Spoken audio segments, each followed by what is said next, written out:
Hello everyone, and welcome back to Dragon Age Veilguard with Chaos Counseling.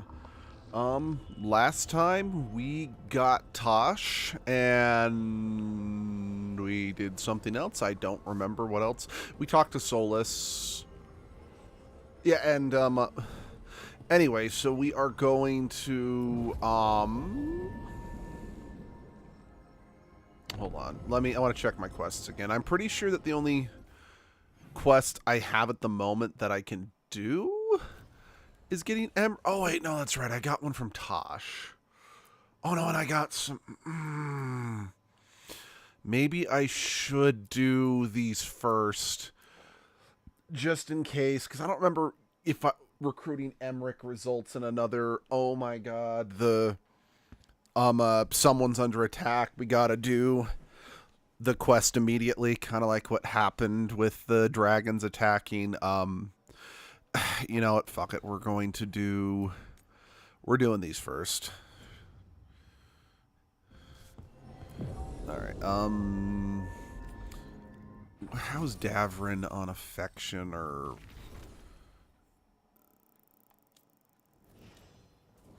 loyalty? Or again, not surprising, Lucanus and Tosh are still the lowest. Yeah, it is Davrin and Tosh who are at the bottom. Let's go. Travel to track quest.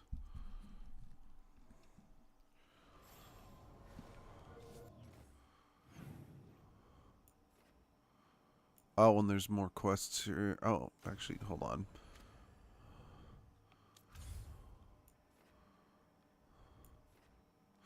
And there's new quests available at Dock. Yeah, okay, I'll need to basically revisit everywhere. That's okay. That is okay. Right, that's... Hey, Muffin, how's it going? Oh, wait, hold on 1 second. I forgot to plug my phone in. Okay. My phone is plugged in. Yeah, let's go.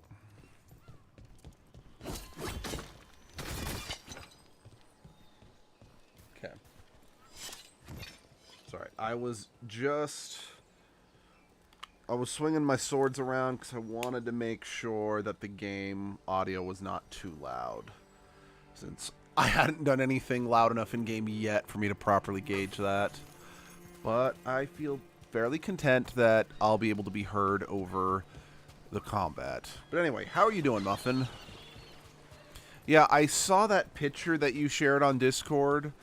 And yeah, it's like, well, that robot is definitely no Bionicle. I recognize that's definitely the Bionicle alphabet that was in that picture. So, yeah, it's definitely a Bionicle Ninjago picture. Oh no, I got shrapnel in my eyes.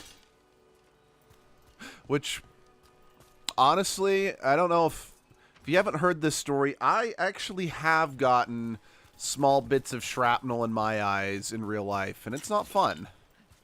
Now again, I mean, okay, maybe I don't know if this counts as shrapnel since it didn't come from like an explosion or whatnot, but it was chunks of metal launched at high speed that ended up in my eye. So I personally think it does count. Let's see. It's going okay. My leg is slowly getting strength back. That's good. And right now I'm tired because I didn't sleep well. I was taking small naps so that I could easily wake up early to play games with my Mexican friend. Oh, I definitely get that. I definitely didn't sleep the best last night either. That was partially because I gotta end the stream around 8 o'clock my time rather than 9 or 10 my time, which is what I usually do. So I'm like, I gotta make sure that I wake up either on time or even early just so I can get a good amount of streaming time in today, since Veilguard's a long one. I am in no way, shape, or form upset by that, because for the most part, this is a game that I just think is good enough to keep me invested, and it's fun enough that it's not a problem. But by the same token, I don't want to be streaming this game for like over a year, if you know what I mean. Because, like, again, I know that I was streaming, like, Baldur's Gate 3 for a very long time, and some people who will go unnamed were complaining about that. I don't care. But I do admit I do try to play games promptly, if you know what I mean, and not have a million parts. Because, like, yes, I know, back in the early days of the channel when we were still, like, 20-minute to 30-minute long episodes, I think, like, our Doppelganger playthrough had, like, 125-ish, 20 or more episodes. Same with our stream, Let's Play of the original Cyber Sleuth was also ridiculously long. But, again, those were shorter episodes. So... But yeah, I think it's well, another reason I do want to get through this promptly is like right after I just started this game. What? No, dragons are natural. Been around longer than we have. Darkspawn and monsters are just Vashidon that came later. What's it called? Fine. But I get to help. What's the word I'm looking for? But yeah, a game that I backed on Kickstarter that I was greatly anticipating. Like, after I started the very first episode of Veilguard, it released. And part of me was like, oh shoot, should I delay my should I, like, put this playthrough on pause? Because I'd only done one episode to stream that Kickstarter game. Well, unfortunately, because I wanted it on Switch... there apparently was some distribution problems with the Switch version. So I also watched the movie Iron Lung 2 days ago. Markiplier made. Yeah, I do remember you mentioned that. I believe when I did an extra stream on Thursday. But I'm always up for talking more about that movie because that movie's been living rent free in my brain for quite some time now. But because, again, since I want it on Switch, there was a delay in me getting it. In fact, I still haven't got my copy on Switch. I actually ended up being like, screw it, I don't want to keep waiting. Just give me a PlayStation copy, and I've been playing through it. Haven't beaten it yet, mostly just because of how busy I've been, combined with the fact that rather than play it yesterday and Thursday, I decided to stream. But I'm loving the hell out of it. Is it the greatest game ever? No. But it was bloodied. Some gallons from what I heard, most amount of fake blood ever used in a movie ever. That is correct.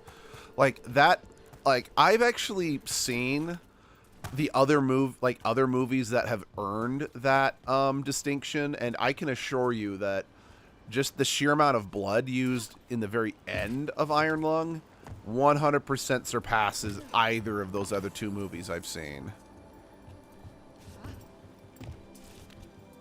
Which, if anyone's curious, which you probably are, the two movies in question was the Peter Jackson-directed film Dead Alive, also known as Brain Dead in some territories. And then the other one was, I think, called Story of Ricky. And even then, I don't know if Story of Ricky broke a record when it came out, but it used a lot of fake blood. Got company. How do I get up there again? Also, where did you guys come from? I'm curious, what was that blood made out of? You know, that's a great question. There's actually, I mean, because we do know that the blood is human blood, based on dialogue both in the game and in the movie, but that doesn't but that's in the blah, blah, blah, but it's like, okay, but there's got to be more to it than that, since, again, according to, like, the... you know what? I don't want to say any more than that, because I don't want to spoil it, so... I'm going to leave it at that, actually. I'm not going to say any more. Hey. We need to talk about Hassan. What'd he do now? It's what you did. You're not feeding him right. What are you talking about? That griffin eats better than I do. He had steak last night. Yes, You're giving him too much meat. He needs more fiber. And what makes you an expert on Griffin dietary needs? His poop smells wrong. Never mind. Forget I asked.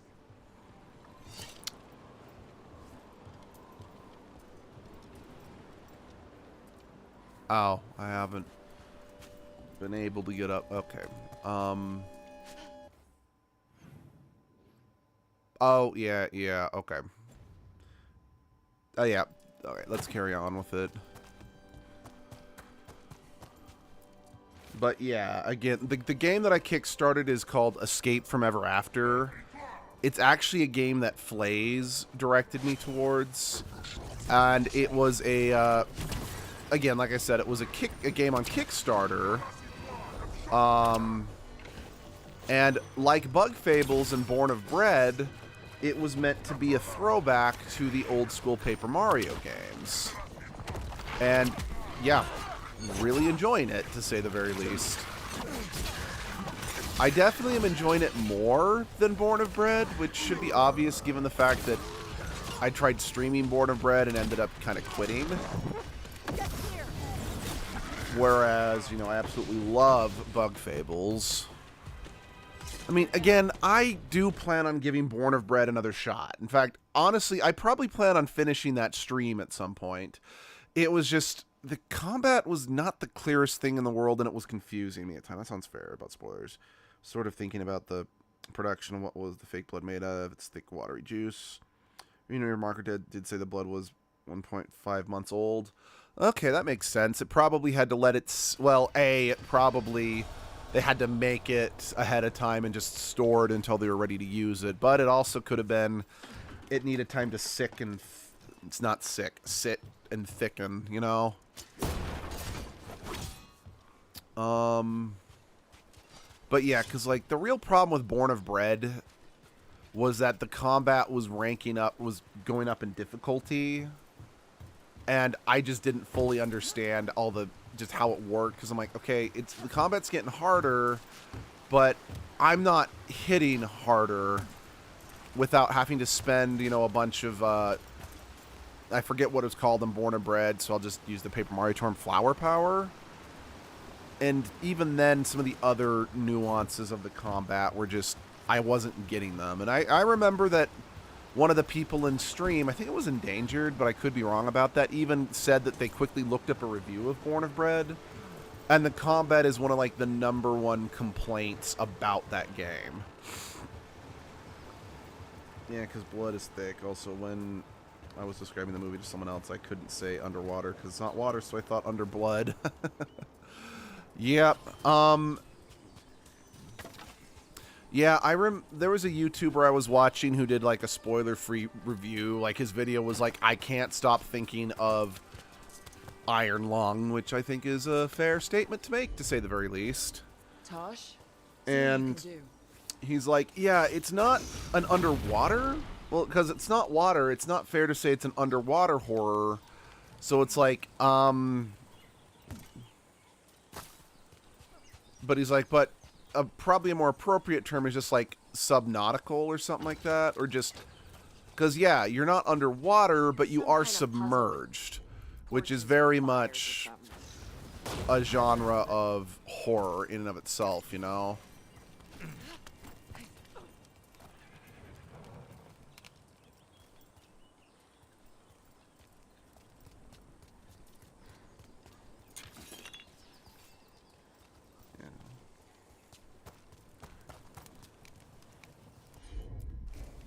Got it.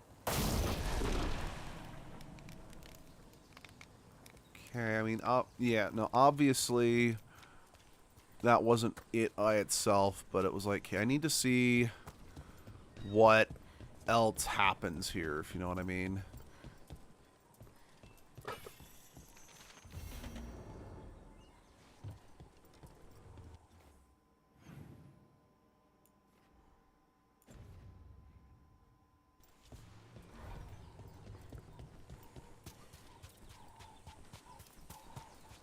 You know, and one other thing I do actually like about Iron Lung is that Mark had the developer of the indie game on the project, and he was consulting with him every step of the way. Because, you know, Mark even admitted it's like, I'd write some ideas for the film, and then I'd give them to the game developer just to make sure that it was still within the scope of his vision for the universe. Whereas most big major studios who, when they adapt a project, are simply like, I don't care. We're making the movie, and we're going to make it the way we want to make it. Original creator intention be fucked, you know? Yep. So, yeah, I do... That's just another reason why I like Iron Lung so much, is because it was a true labor of love on Mark's part. Adapting a labor of love on the developer's part, and because he financed the entire thing himself, he was able to, you know, keep it... He was able to keep creative control to make sure that, you know... How? Just that the vision, the artistic vision wasn't compromised for the sake of safe and easy and marketable, you know? Because that's something that drives me nuts, just all these, like, a lot of reviews who are shitting on the movie are like, the movie's not bad, it's just we've gotten so used to films that just absolutely spoon-feed us everything, that the fact that this is a movie that doesn't properly spell out what's going on, nor should it, in my humble opinion. Because, again, while I do think Iron Lung falls into a couple different genres of horror, like, again, subnautical horror, sci-fi horror. The big one to me that it falls under is cosmic horror or eldritch horror, which is very much the type of horror that was popularized by the racist douchebag H.P. Lovecraft. But a cornerstone of that horror is a fear of the unknown. And quite frankly, in my humble opinion, if the movie gave us more of an explanation as to what was going on, the film wouldn't work. Because you would lose that fear of the unknown. But I also feel that Iron Lung gives you more than enough to, you know, theorize and make your own headcanons. Because, like, just as an example, Abby and I do disagree on, like, Abby thinks the film is entirely, what's it called? It's the main character, Simon, is in purgatory, and everything in it is, you know, just part of his, you know, eternal punishment, being stuck in purgatory for what he did in life or whatever. And honestly, I think that's a valid take on the film. I don't buy into that theory. I think it's like the first part of the movie was very much real, but at some point along the way, he just went crazy, and everything was in his head after a certain point. But again, both takes are valid, and I'm not saying Abby is wrong to have her take, and Abby's not saying I'm wrong to have my take. And that's what a good movie does, is that it makes you ask questions, and there is no clear-cut answer. So now, obviously, there are right ways to do this, and there are wrong ways to do this, but because, like, sometimes a lazy movie can be open to interpretation, or a movie can be like, oh, well, it's just open to interpretation and not giving you the pieces to put it together just to be lazy, but that's not what this did. Doesn't matter how hard I try, he doesn't like vegetables. Nobody likes vegetables. You still gotta eat them.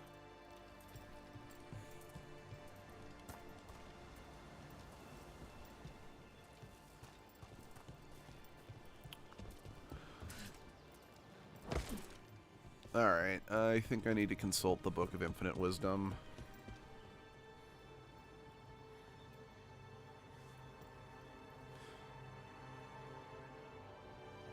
What's this place called again? The Ravani Coast.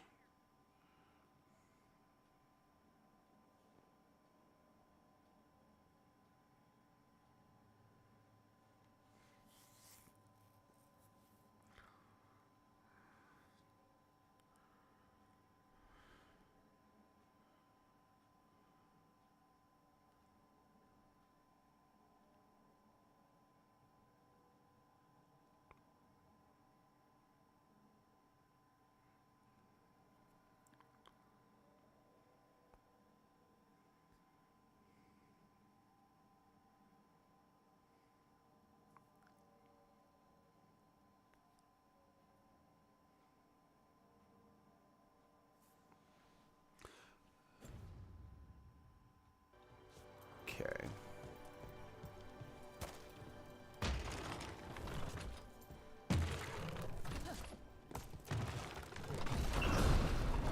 Okay, that did it.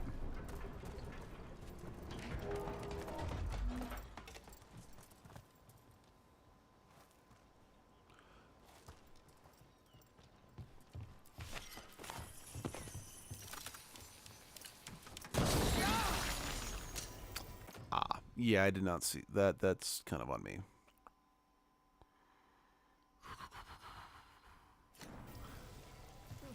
And that Griffin helmet would definitely be something I'd go for a little later, but not right now.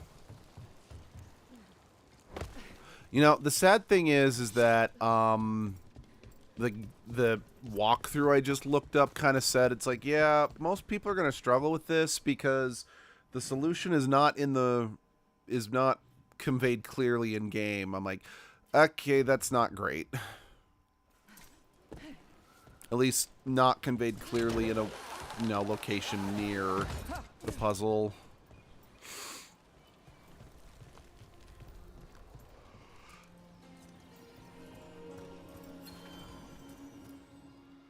Alrighty, let's go, Tosh. Let's go.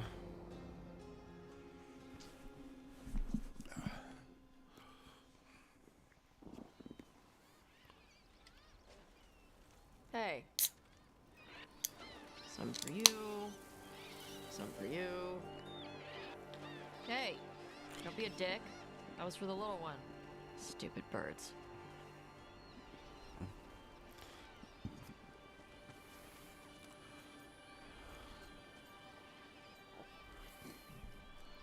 Here, let me.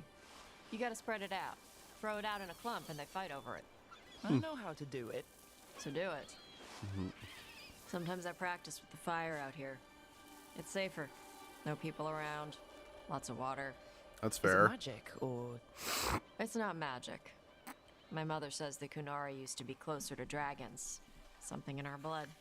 the Antom called you a Dari? Yeah. Old Kunari word for fire breather. A few like me are born every generation. My mother thinks Adari were meant for something special. She's always looking through the old texts for clues. Come on. Don't want to scare the birds.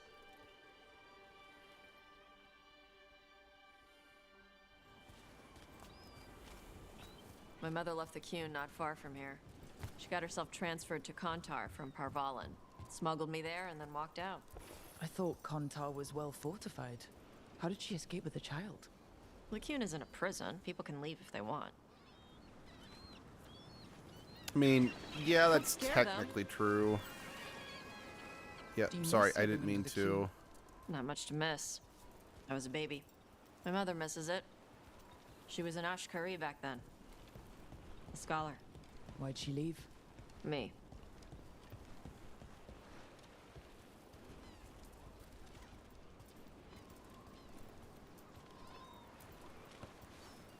There's enough for all of you. Shathan was worried about what the Kunari would do with a fire breather like me. What would they do? She said they'd have me put in the Antom, use me as a berserker. The idea scared her enough that she left her library and walked away from the Qun. There you go. Come on. Over here's where I practice. Why not on the beach? The birds just ate. Scare them any more than you already did and they'll be crapping everywhere. I didn't mean to, but fair.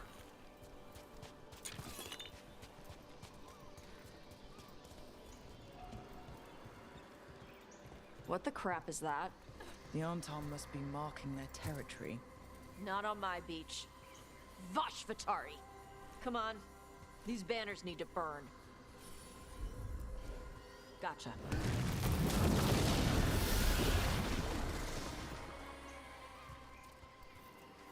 Nice. What does it feel like when you breathe fire like that? It's more like spitting. Ew. Something inside my throat opens up and lets stuff mix together. Then there's this rush of heat as I roar it out. I'm surprised it doesn't hurt your mouth to do that. It can. One time my tongue got in the way. Got a mouthful of fire. Ouch. Oh, Ouch.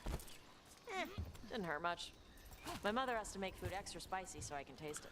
That And I guess that's the trade-off of being a makes fire breather. sense. It's fine. I smell stuff better than most people.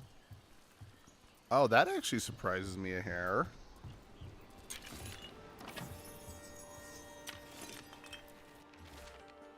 Hey, kitty kid. How are you?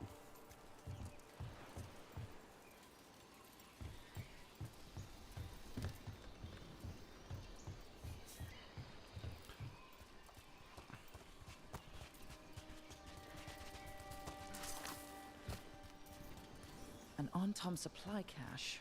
Too bad it's locked up. Not for long. Watch. Yep.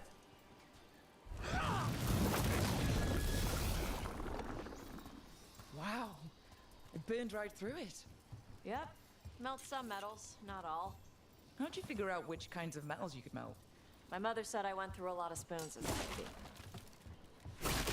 baby. That tracks. This way. More birds to feed? Something like that.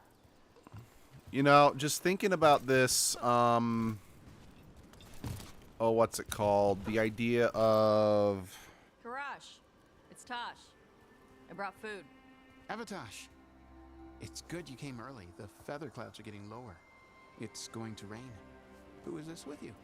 This is Rook. She's a friend. A friend. All right. Make sure you both dress for rain. Drip rain, not mist rain. What's the difference between drip rain and mist rain? Drip rain soaks through the clothes. Mist rain just wets the skin. Sorry, I don't know all the words in your language. No, I get it.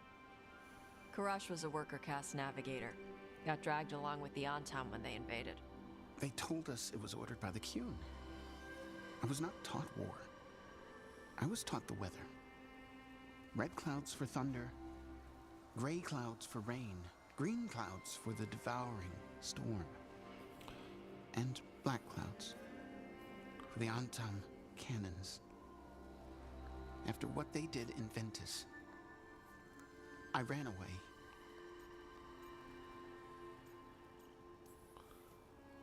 Is there anything you need? We saw that the Antam were in the area. Yes, I knew some of them from the Dreadnought where I worked. I know places to hide. They did not see me. Let me know if they give you trouble. I am at peace, Avatosh. I have the clouds to watch and fish to eat. More than just fish. Here you go. Shathan said to eat the fruit before it spoils. I like the cookies better. Everyone likes the cookies better. I'll eat the fruit. Thank you, Avatosh. Panahedan. I'll see you soon. That is a wonderful So the callback dragon to hunter Sten. has a softer side. The Qun says you take care of people. So you're a little Kunari, a little Rivani, and a little dragon. Yeah? I get that. Come on. I should tell my mother how Karash is doing.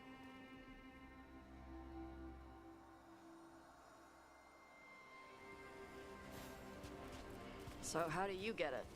I had to leave my old life behind when I joined the Grey Wardens. Then I had to leave that to help stop Solus. So you take what works from each part, right? Yeah. I had to take Kunari language classes growing up. I had to learn how to tie these stupid knots. It wasn't so bad when the Kunari and Ravain were at peace. Now the Antam have broken from the Qun and started attacking. People look at me like they're scared I'll switch sides. That's their loss. People who've only ever been one thing will never know how big the world is. That is so indicative of Americans right now.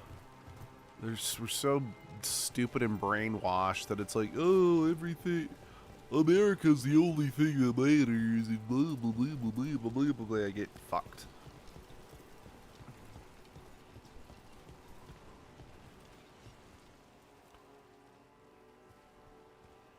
Mother, what are you doing here? You used to call me Tama. I also used to wet the bed. Want me to start that up again? I'd rather you didn't.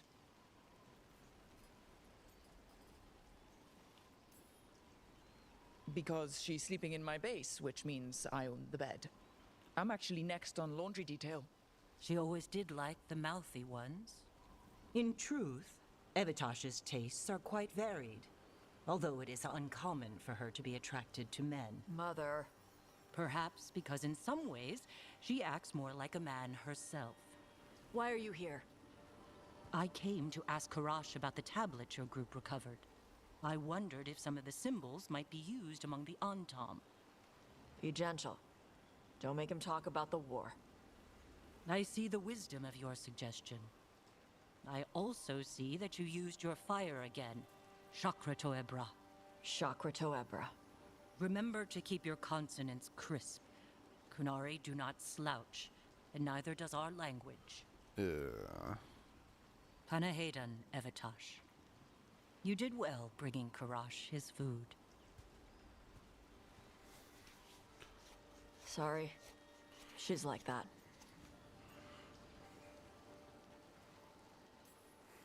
Sometimes I wonder where you got your attitude, and then we talk to your mother. What? I don't talk anything like her. Okay. Shut up. Thanks for the walk.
Oh, right there.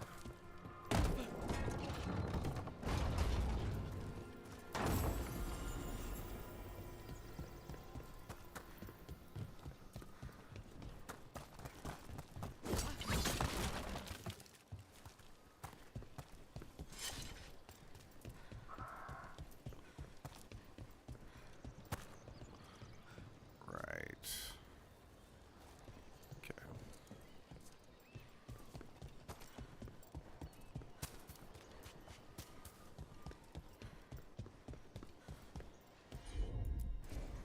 Bombs Right. away.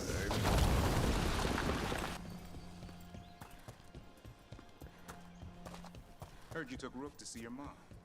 What? No, she just showed up. Awkward.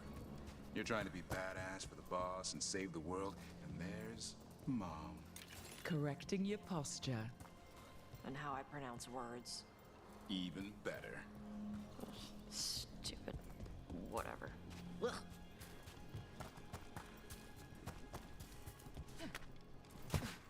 Ah, okay. Oh.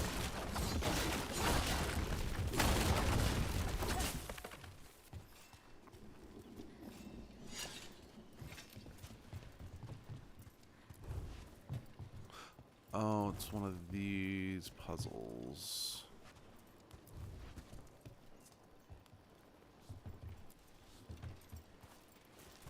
What the?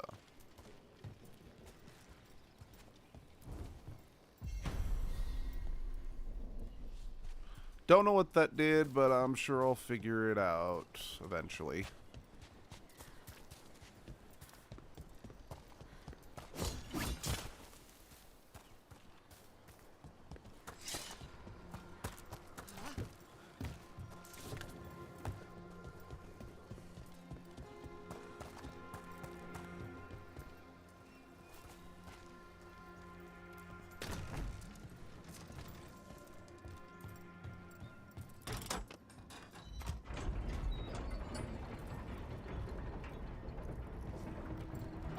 Ah, cool.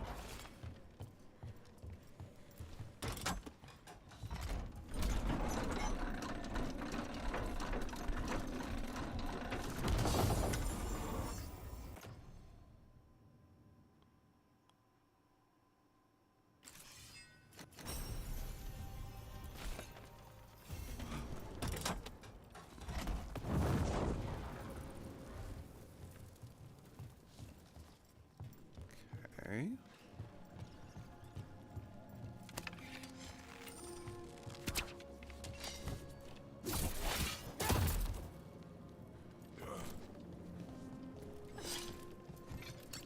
Get ready to fight.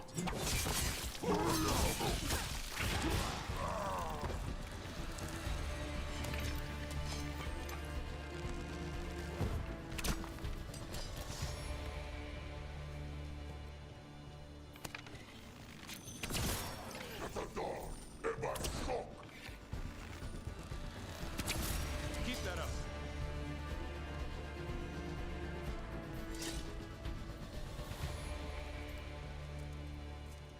I kept it up.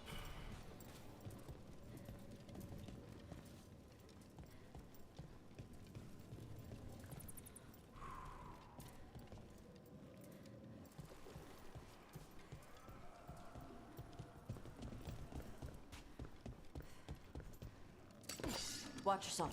Trouble coming.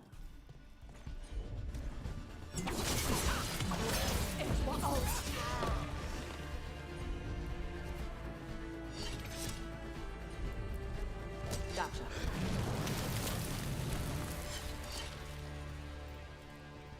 So, what are those crystals made out of that makes them susceptible to burning?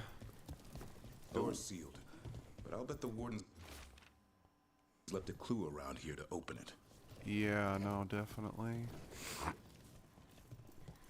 Found one shield and activated it, so there's got to be two more just around somewhere.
Hey, I think you were right about Hassan's gut issues.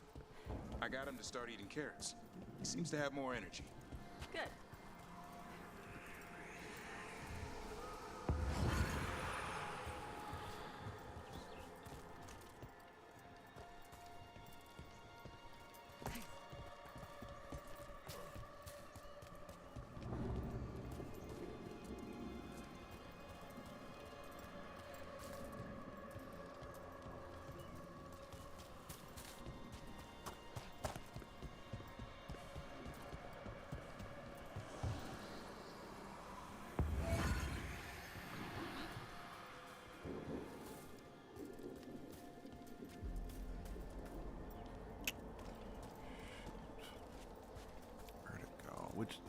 direction did it go?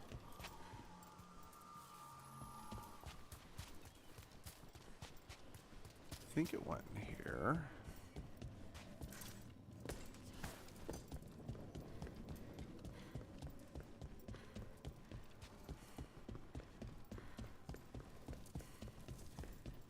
I don't think so.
Positive they went this way, but I didn't see where it went.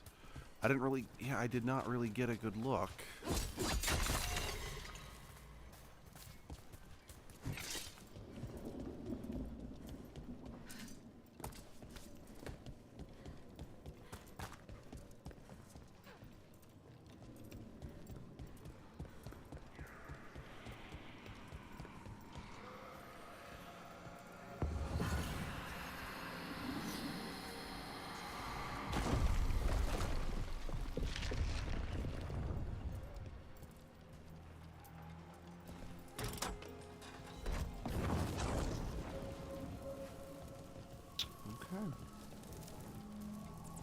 Those butterflies just there forever now? I mean, that's fine if they are. It's just making sure comprehend.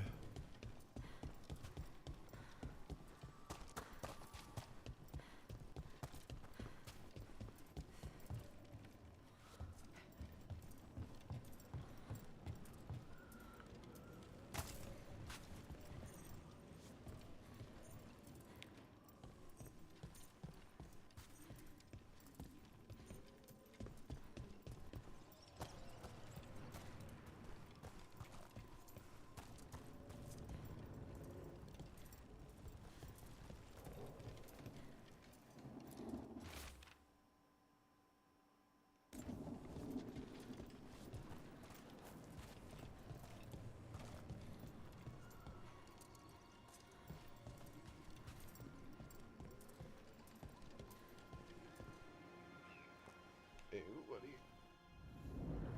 Oh, more on Tom.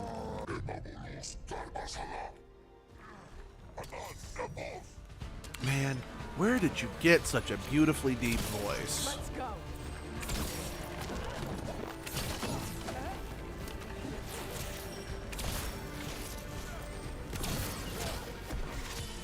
Watch for incoming.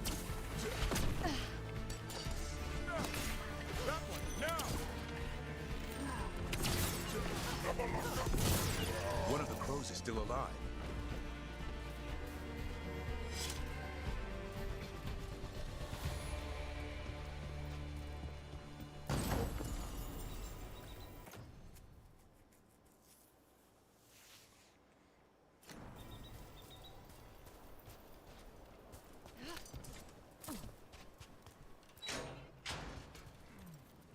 The Antom kept me alive so they could use me to trick Ravain into sending more supplies. I didn't think anyone was coming. The Lords of Fortune wouldn't abandon you. It's the least we could do for the crows. Thank you for your timely arrival. I'll get the supplies to Treviso and pay back the Antom there. Thank you much.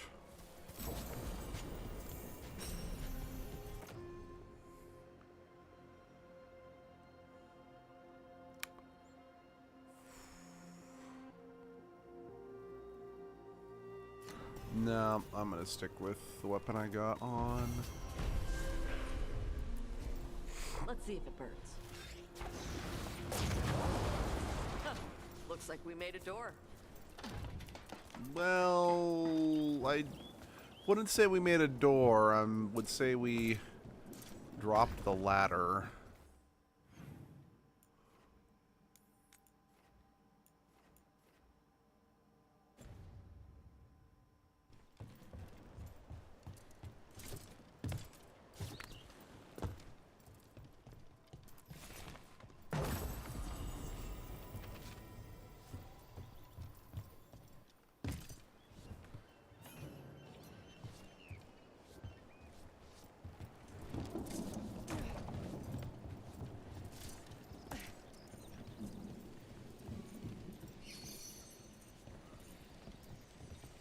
Oh, you're following me.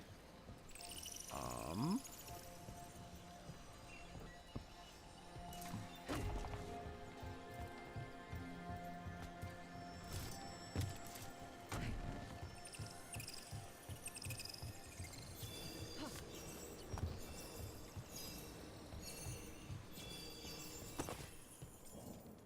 have to go back for it.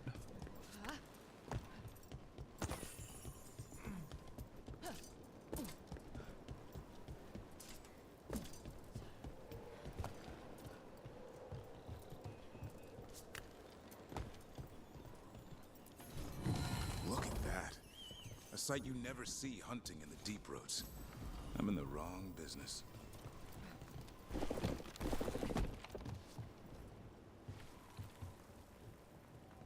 I mean, I'd argue in a lot of ways, what's it called? Being a Grey Warden is always the wrong business if you actually want, you know, anything other than a glorious end, you know?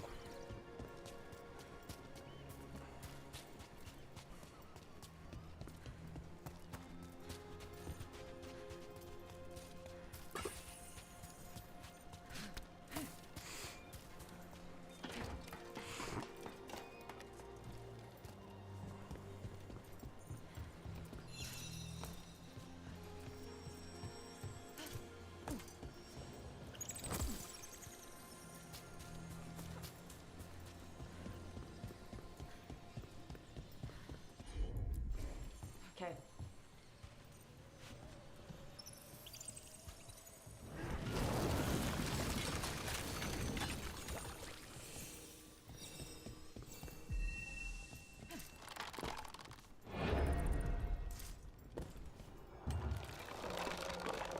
Oh, hello. Thank you, skeleton? Zombie? There. Whatever the warden sealed.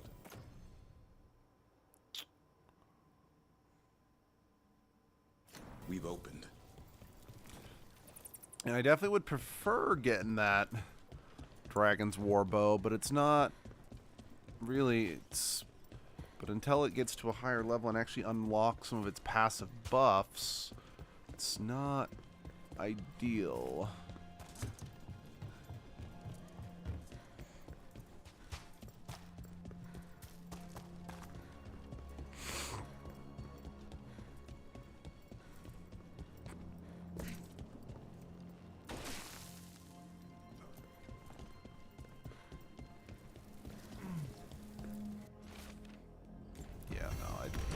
I saw it. I pressed X on an on a reflex. I'm like, wait, no, that's just another.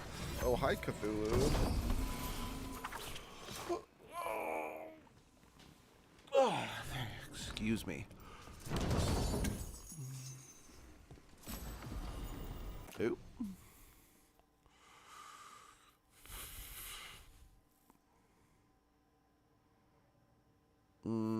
No, thank you.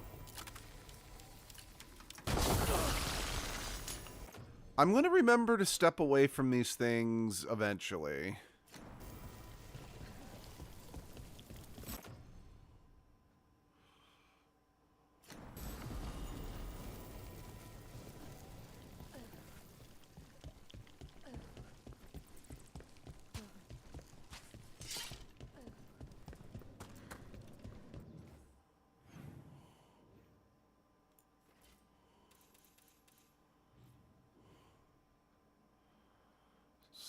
can't really...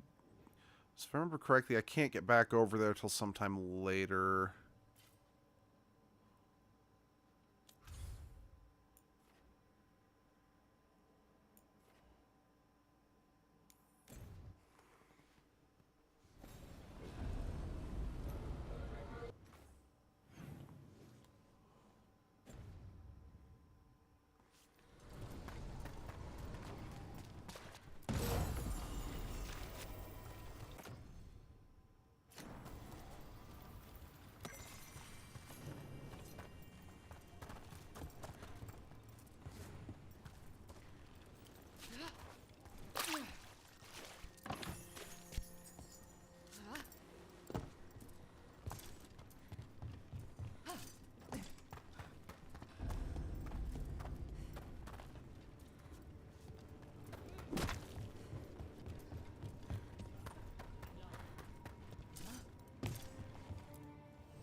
We've got the best gear for your beast fights.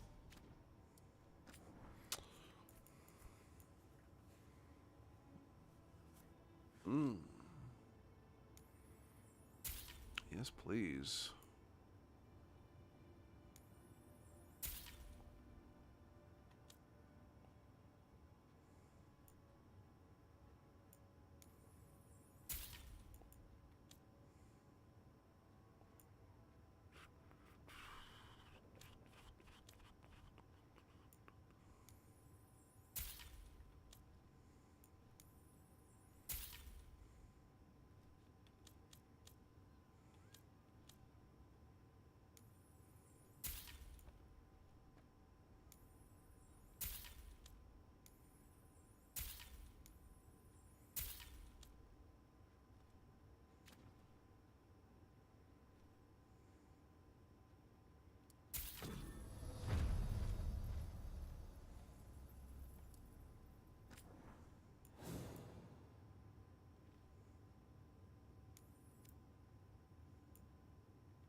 Have a good fight.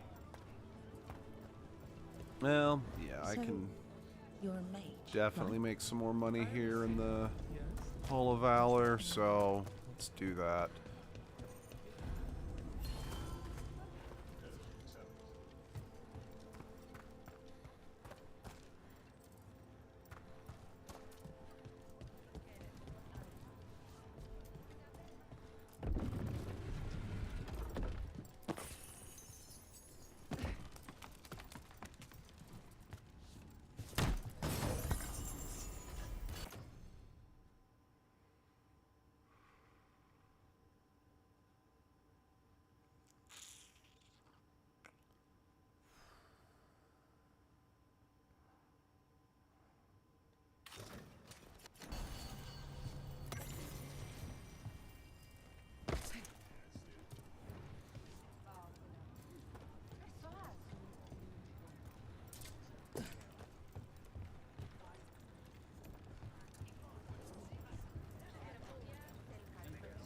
What foul-hearted spirit tugs at the corner of your lips?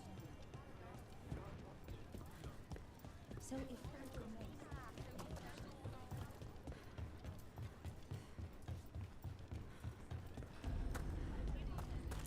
Welcome to the Hall of Valor. I knew Hey, you'd Isabella. find your way here sooner or later. Your kind always do.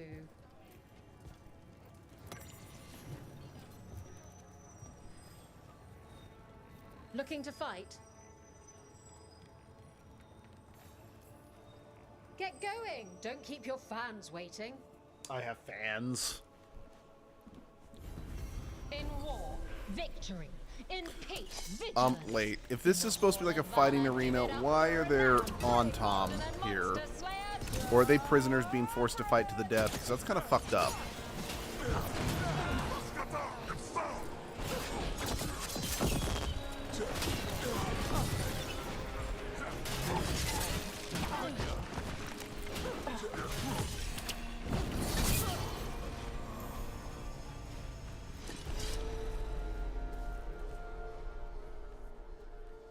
You've certainly earned your reputation. You'll want something with a bit more bite this time, I reckon. Let's fight. Get going! Don't keep your fans waiting. Yeah, I want to make sure I can get that sword and maybe Tasha's new axe before we leave. Those collars, my friends. This next fight is going to be hot!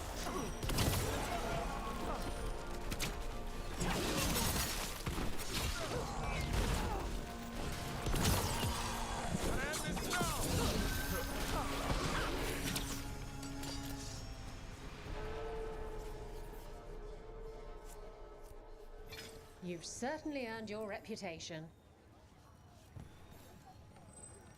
Ready for something really spicy? I've got what you need. All right, get your ass in there and give us a show. Grab a cold drink and unbutton those collars, my friends. This next fight is going to be hot!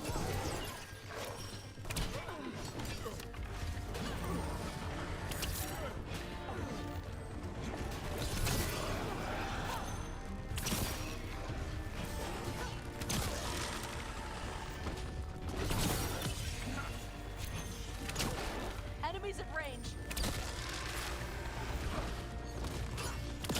Nice move. It's R.I.P.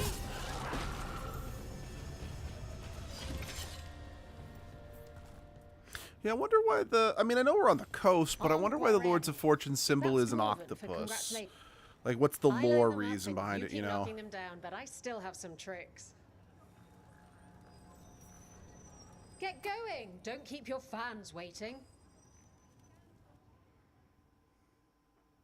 They're too villainous for Virantium, too murdery for Minrathus. Our next fight features the Venatori.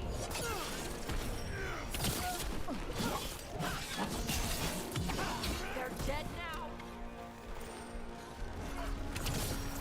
Hail the gods.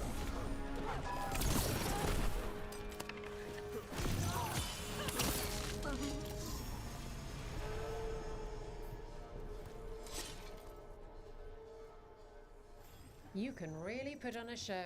I should charge an entrance fee. All right, this is really starting to annoy me. Once more, and don't you dare hold back. What do you mean hold back? I'm not Get holding yourself back. in order and head to the entrance. Everyone hit the Ooh, privy that's a and grab ranged snack. demon. You won't I'm want pretty to miss sure. this next fight.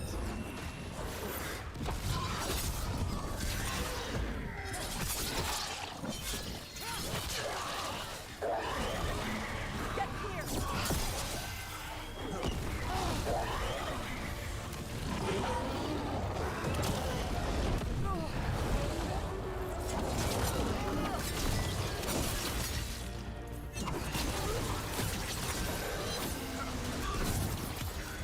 Finish it.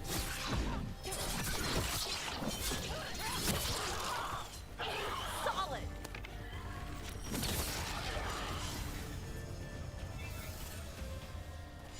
Now let's see what they... You can really put on a show. I should charge an entrance fee. Oh, I can't wait to see what you've got. Get yourself in order and head to the entrance. Grab a cold drink and unbutton those collars, my friend. This next fight is going to be hot!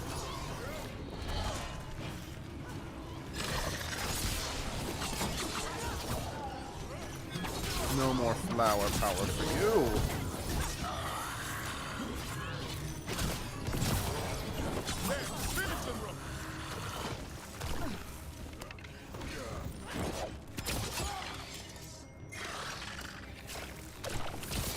Nice move, bro.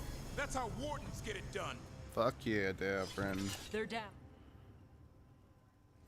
And I'm out another 20 gold. Maker, I should stop betting again. Want to blow off some steam? Now I want to blow up some steam. All right, get your ass in there and give us a show. Come on, place your wagers. And remember, never bet anything you aren't prepared to lose. Time to finish this rope.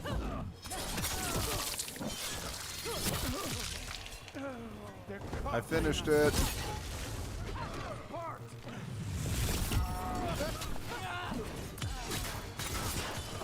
Finish them all.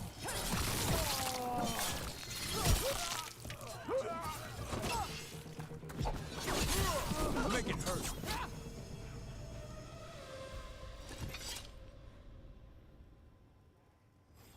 You're a fiend out there. No surprise that Grey Wardens know how. Oh, I can't wait to see what you've got. Oh, I just realized she's kind of got like a Get yourself in order peacock and head to the skirt entrance. on behind. I'm like, that fits her a lot. Albeit, I think it would look better as like a peacock shawl. Ready for some action? But, it looks good either way.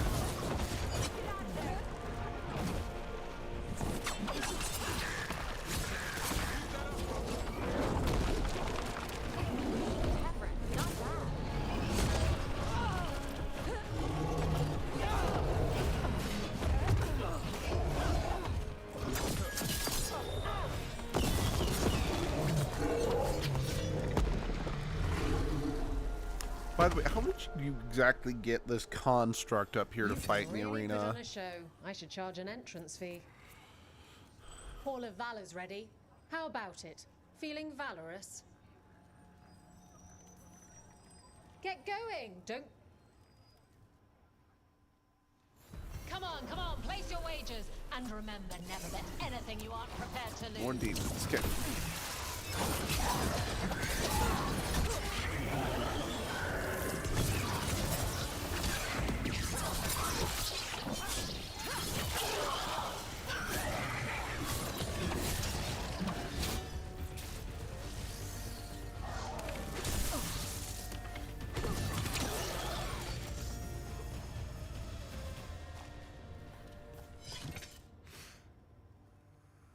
You've certainly earned your reputation. What are you in the mood for? I'm in the mood for beer and bad All decisions. right, get your ass in there. He's got the idea for this next match from a traveler named Armax. Said he used it to challenge shepherds.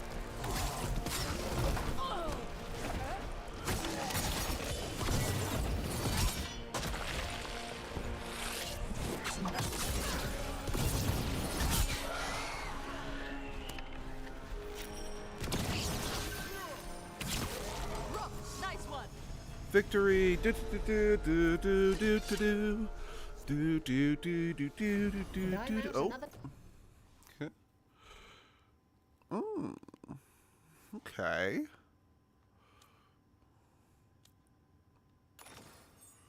$20 gold. Maker, I should stop betting against you. Hall of Valor's ready. How about it? Feeling valorous? I'll fight later. Oh, come on. What? Actually, yes, I do want to save. What is my gold count at?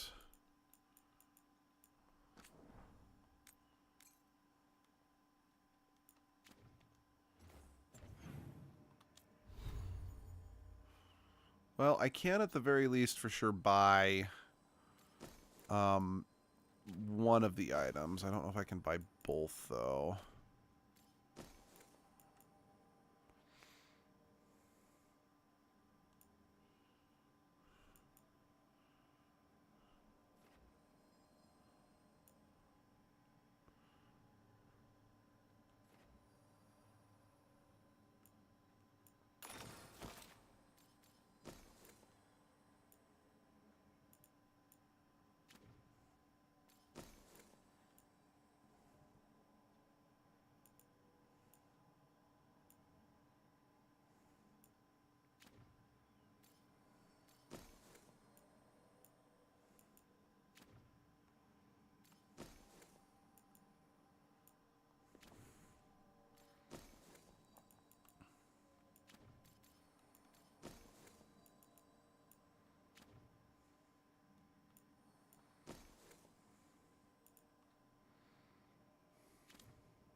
Everything here is curse-free. Guaranteed. Alrighty, how much are both of these? Okay, yeah, I can buy both of these.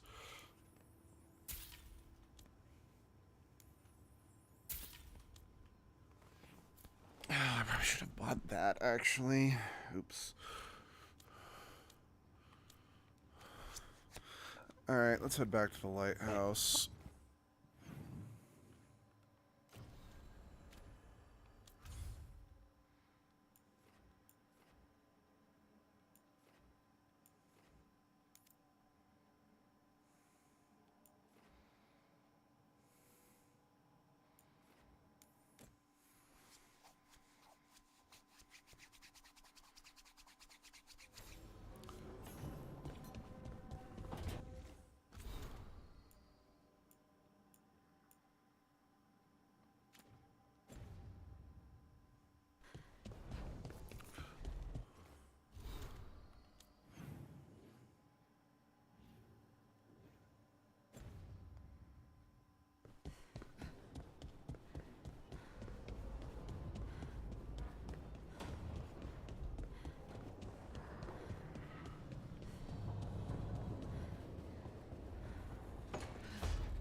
Huh.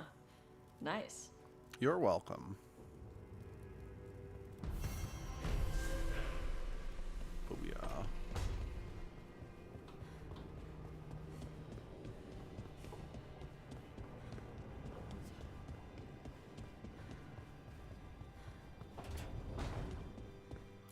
Alright, let's take a look-see at my new stuff.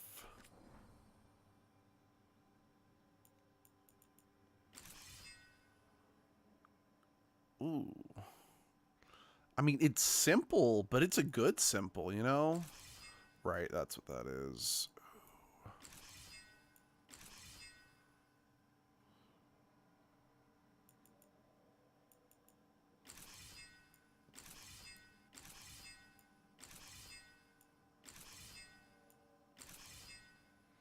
I'm actually gonna go with this. I forgot I had this. Well, I don't think it's I forgot that I had it. I was... What? Here we go. Ooh. Ooh, that looks good. That also looks pretty good. Oh, I do love the curved blade, though.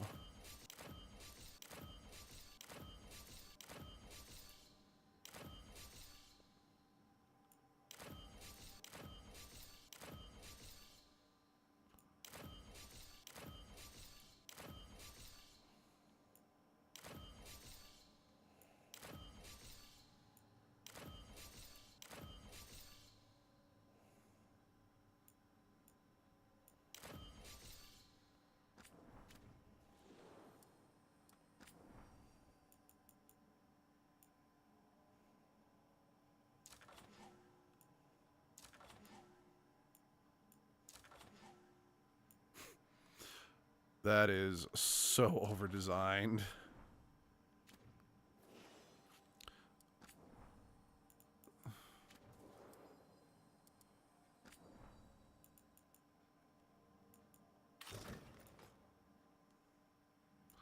That doesn't look bad. The color doesn't really match my current outfit, but that doesn't look bad.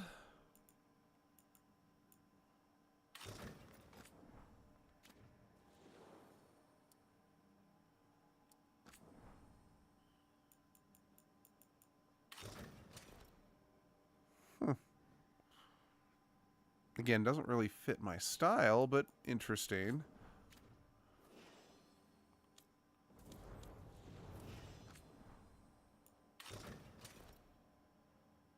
Looks nice.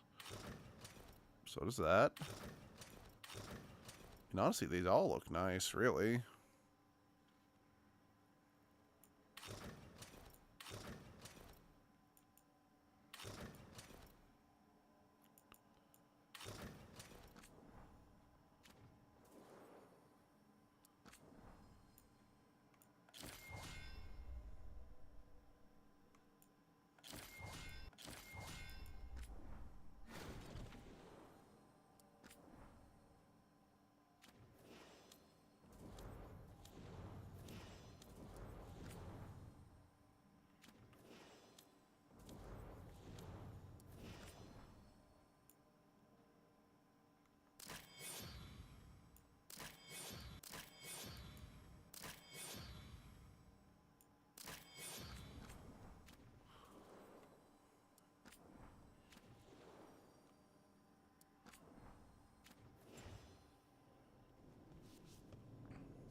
Okay, it did just occur to me I am going to go get Emmerich.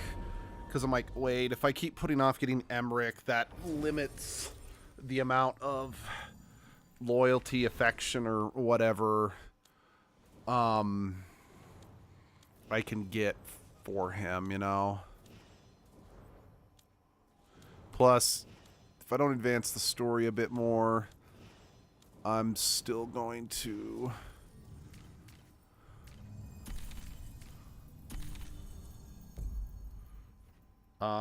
not be able to get Lucanus back.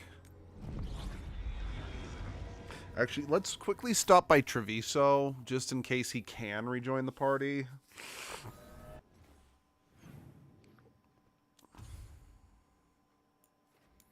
And then we'll head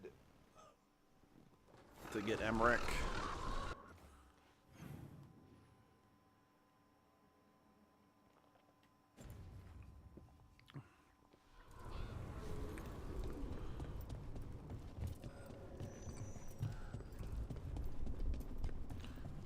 Makes me sick.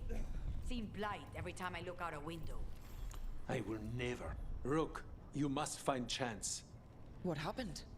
He was here earlier, deathly ill, saying he had to see the market master. The market is filled with the sick and injured. If Chance is blighted, or about to become a darkspawn, find him, Rook. We'll stay here in case he returns. Yeah, okay. Yeah, we'll do this real quick. Come on. We have to find Chance before he gets to the market.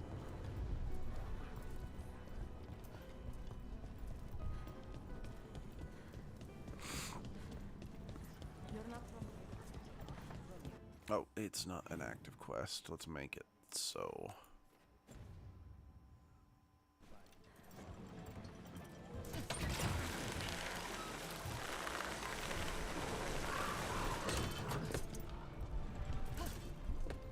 Hassan's eating a lot better. Point to the dragon hunter, I guess. Still turns his nose up at apples, though. Look there.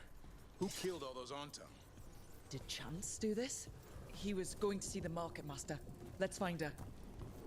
What were we talking about? Hassan's eating a lot better. Point to the dragon hunter, I guess. Still turns his nose up at apples, though. Thought he'd love them. You could try putting flax seeds on his meat. Flax seeds? Yeah, lots of fiber, good for your gut. You could try some yourself. My gut is fine, thanks. Let me know if you change your mind.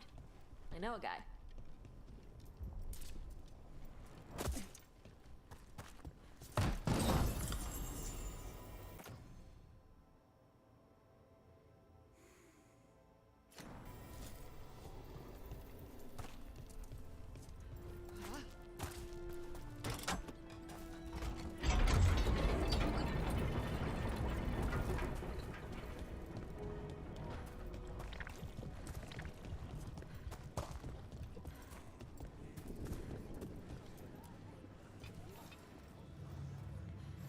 Excuse me? Did a crow named Chance come by recently? He saved us, is what he did. The Antam were planning a raid to steal our supplies for the injured.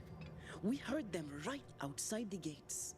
Chance dealt with the brutes before they even set foot into the market. And he left you a note.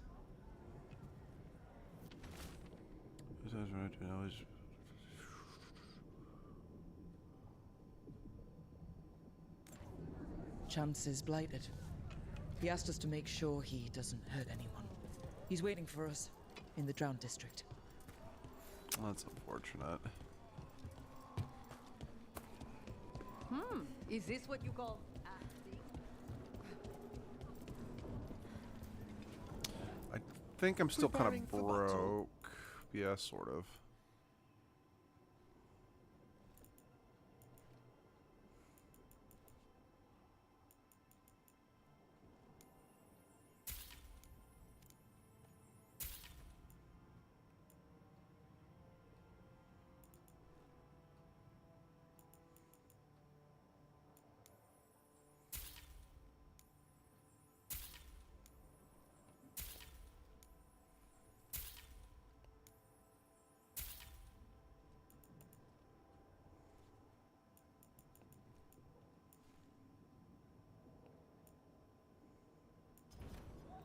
All our clothing is resistant to bloodstains.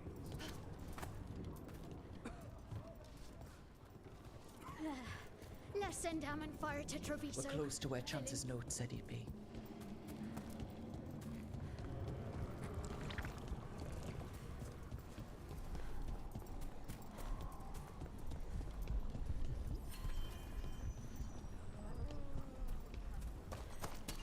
Trouble nearby.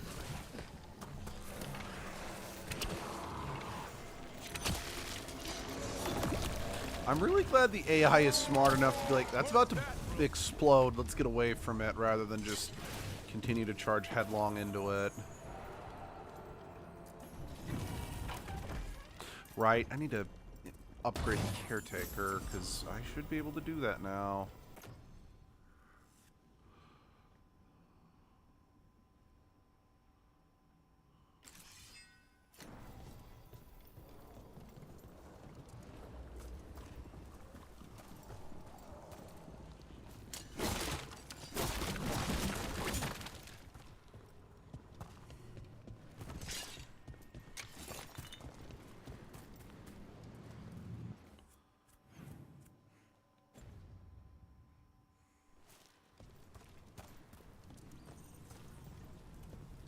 So you're Dalish. That a question? I thought the Dalish stuck together. Why aren't you with your clan? Blunt and to the point. You piss them off? Well, a little. Yeah, that fits. And I can see a day coming when you and I smack the crap out of each other. I'm free tomorrow.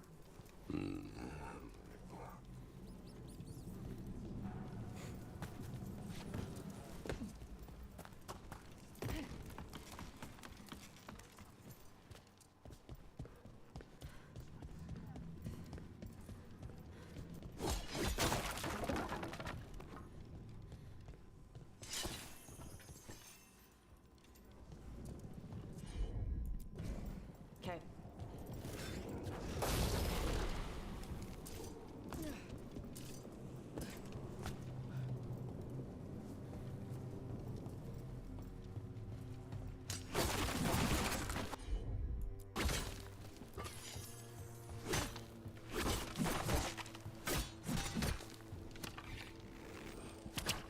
You're, oh my god. Fuck. Okay, there we go. Let's see if it burns.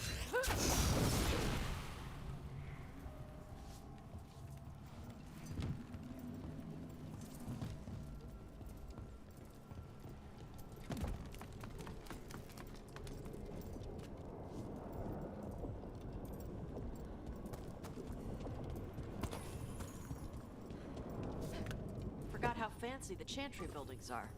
I much prefer their open-air structures. Or no structures at all. Oh, nice.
Gotcha.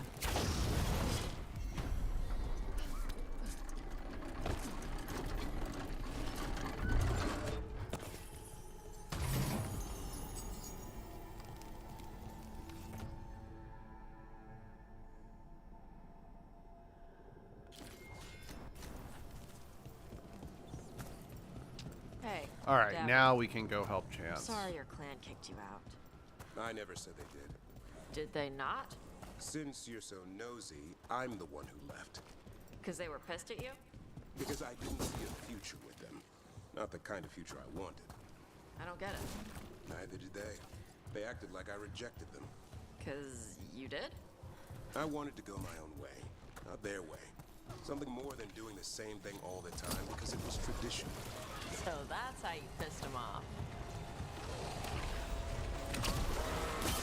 You know, I kind of think Tosh would understand that a bit better.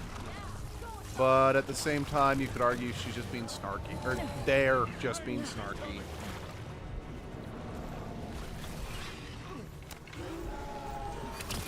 Keep that up, Rook. Hit Gus's range. Good aim, Tosh.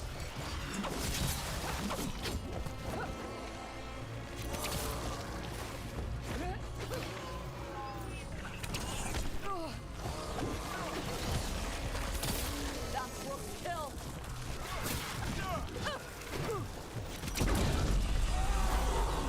That dog spawn. That's a chance.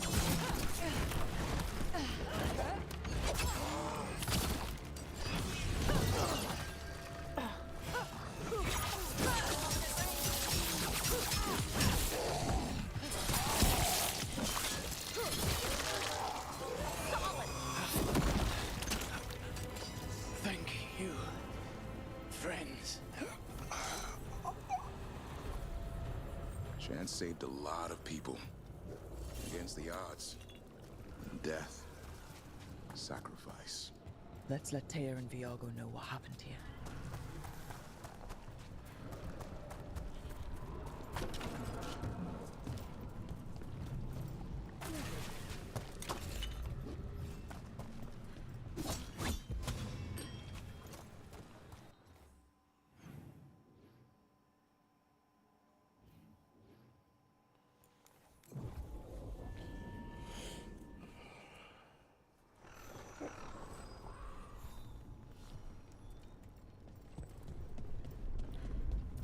The field hospital.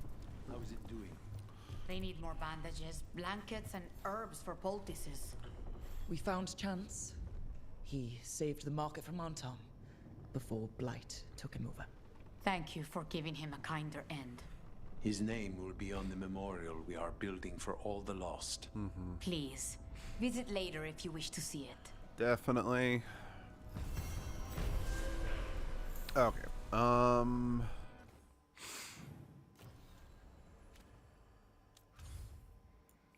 right. Right. Gotta leave room for you. Davern's still relatively low. Well, again, relatively compared to the others.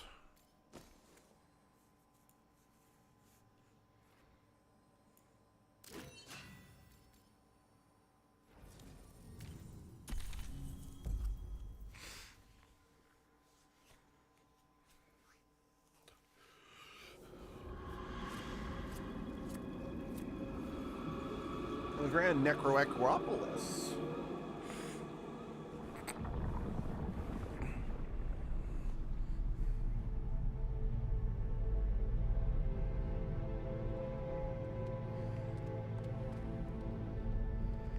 The Grand This is it. Nerd. But no sign of the professor.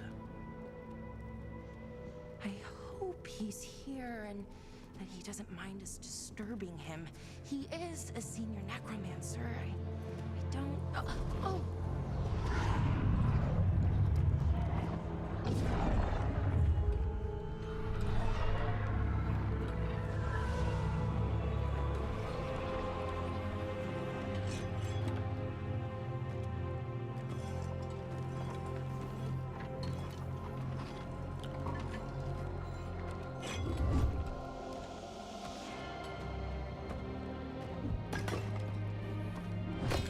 Efficient, I suppose. What a marvelous surprise.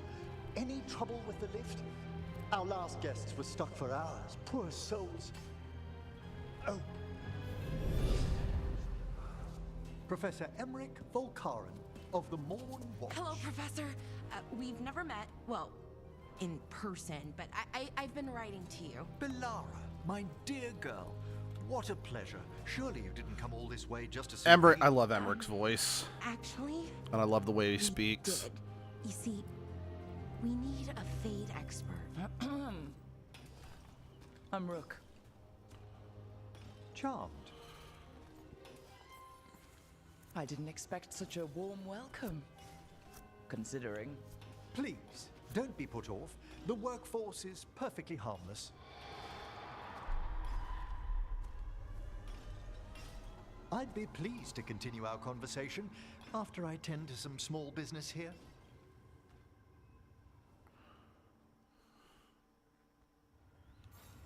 I must investigate. Would you two mind accompanying me further into the shrouded halls? No problem. Toward that screaming? Something's gone awry in this part of the necropolis, Rook. The dead stir more easily than they should. Because, like, again, I don't find Emmerich particularly appealing from a romantic standpoint, but I do like him as a character. Again, I think that's the thing about this game. More than any other Dragon Age game, I love the cast.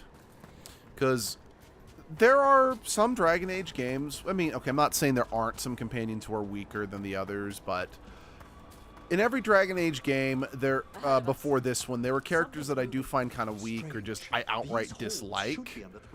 This is the only Dragon Age game where I do not dislike a single one of the companions for any major reason. Like I said, Emmerich and Tosh are probably the only two companions, and maybe Lucanus as well, that I have like zero interest in ever romancing them, just because they are not my... Well, okay, I do have interest in romancing Tosh, but I will admit that they just don't do much for me as like a person. I just am curious to see their romance. Whereas like Emmerich and Lucanus, they're just not my type at all. I have very little interest in seeing their romance.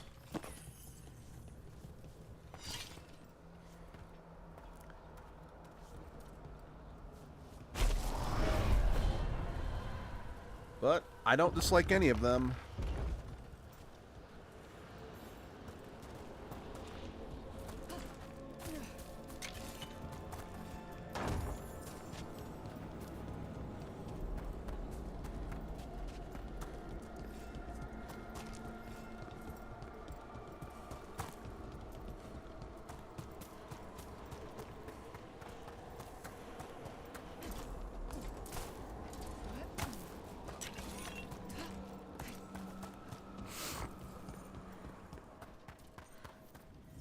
Someone's barred the door and chained the sunken star.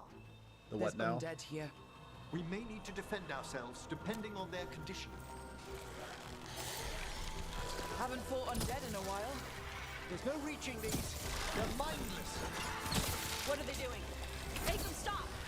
I'm afraid sometimes the weaker dead work themselves into frenzies. Poor things.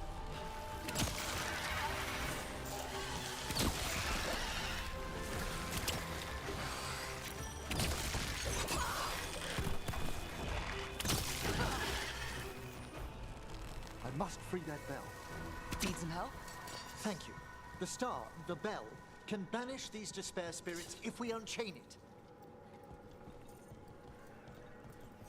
We'll need a wisp to unseal the doors leading out. Makes Could you sense. please find one and bring it here? Okay.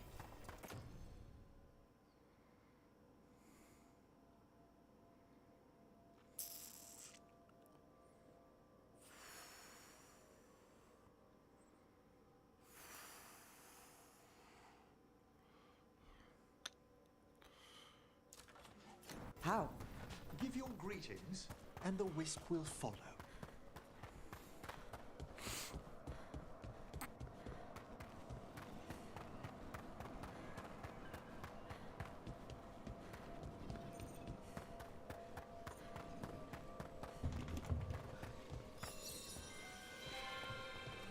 Hello.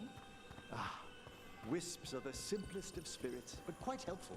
Bring the wisp here, and we can unseal the doors. Hello. How are you, Val? Doors open. Where to now? This should lead us to the upper chambers, where we can free the bell. There's someone I'd like to consult with on the way. Oh. Do tell. Pick up. There. Pick it up.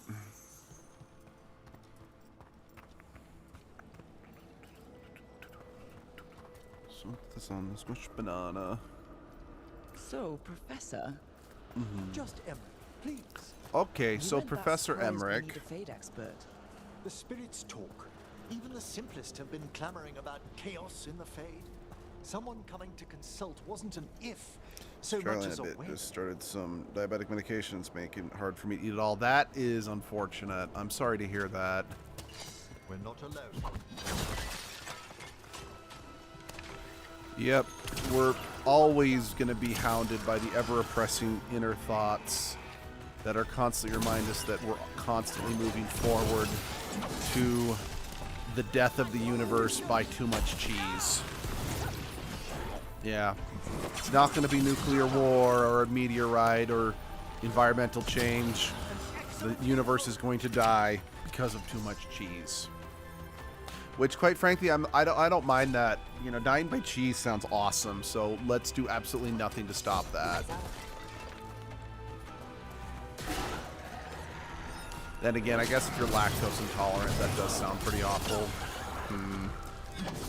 Let's see, my doc gave me both medications and a shot to take every week. It's possible for me to get rid of my diabetes, which is his goal. Oh, that's good. I didn't know that there were types of diabetes that could be cured. But that's great to hear. Here's hoping. Fingers crossed for you.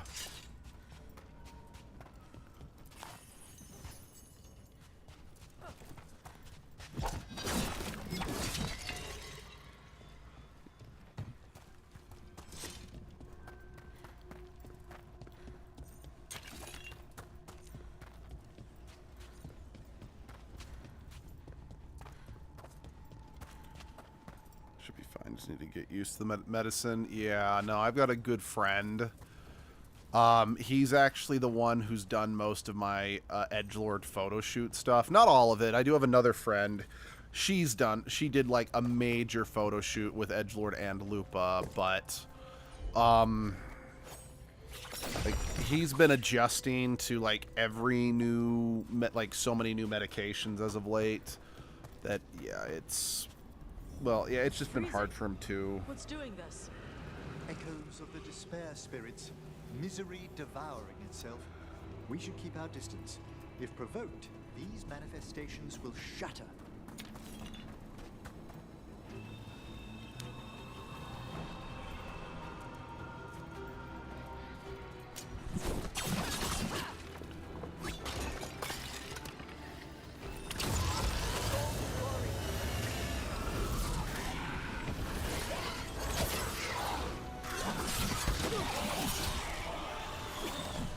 Yeah, for golden glory, quite frank, you can keep the glory. I'll just settle for half the golden up front.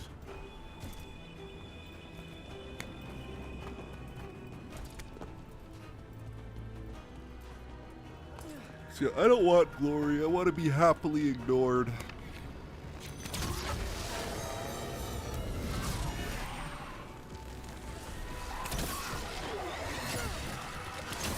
Yeah, that's a lie. Except for the edgelord comic. That's the only thing I actually want any attention over. Because I'm very passionate about that comic, even though I know it's crap. Glad you're streaming. I'm currently grinding in Metopia and would love to have this occupy my brain. Well, glad you're here.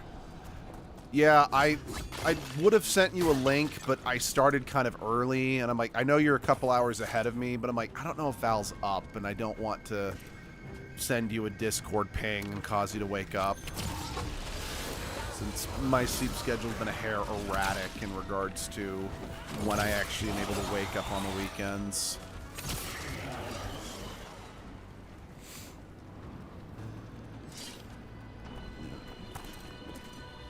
So, again, I still don't know if I actually prefer... currently, yeah. And I mean, I'm usually awake. I mean, I am a super morning person because I kind of have to be. So like, I'm normally awake at like 4:30 in the morning, which I know is not atypical, but it does kind of skew my perspective on what's considered early or what's considered, you know what I mean?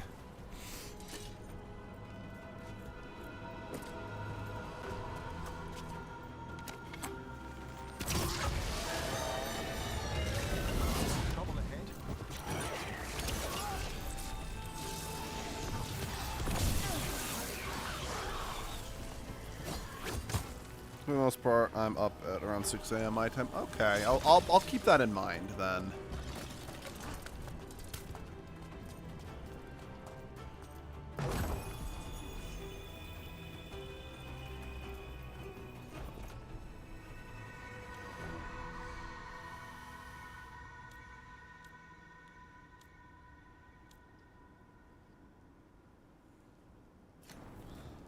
Mostly because I like to do dishes early. And that our cat's feeding schedule. Yeah, you know what? That's fair. Strange. This door shouldn't be here.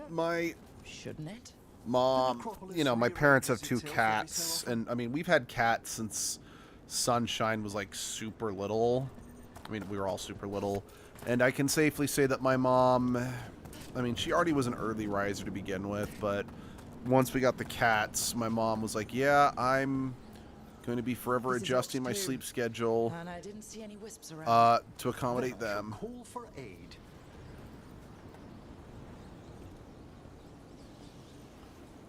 Hookah chaka, hookah chaka, hookah chaka, hookah chaka. They've answered. We'll need to guide the wisps who've just arrived to the door.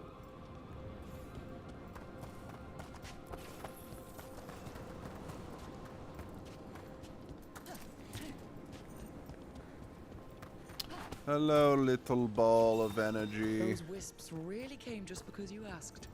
They care for us, Rook. But yeah, it's like it's still up in the air, but I will say, and it's also possible I'm only feeling this way because I'm currently playing as female presenting Rook, so it's more fresh in my mind. But I'm starting to like female Rook's voice a little bit better than the male Rook's voice that I played as in my private playthrough. But like I said, I don't know if that's actually true. Like if I do genuinely prefer, if I am genuinely starting to prefer female Rook, or if it's just because, again, I'm just currently playing as female Rook, so I'm just leaning more that way because of that fact, if you know what I mean. There's the last wisp. Good. I do, yeah.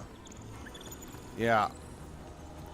And to be honest, I think Rook is so far the only one of the 3 speaking protagonists in Dragon Age that I do actually really, really like. I mean, not that I hated the male voice for Hawk or the Inquisitor.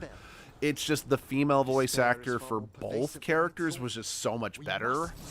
I just never really wanted to play male Inquisitor or male Hawk unless I, like in the case of the Inquisitor, I'm like, I have to be a man to romance Dorian or Cassandra, if you know what I mean.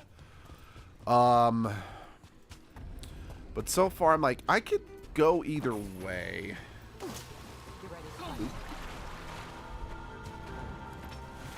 Although then again, if I remember correctly, you can still be male presenting in this game, but pick both voice actors, or the different voice actors, so I suppose that's arguably negligible, since this game does do a lot better in regards to, you know, being, you know, not adhering to hetero or gender normativity. I know there's heteronormativity, but I don't know if gender normativity is a term.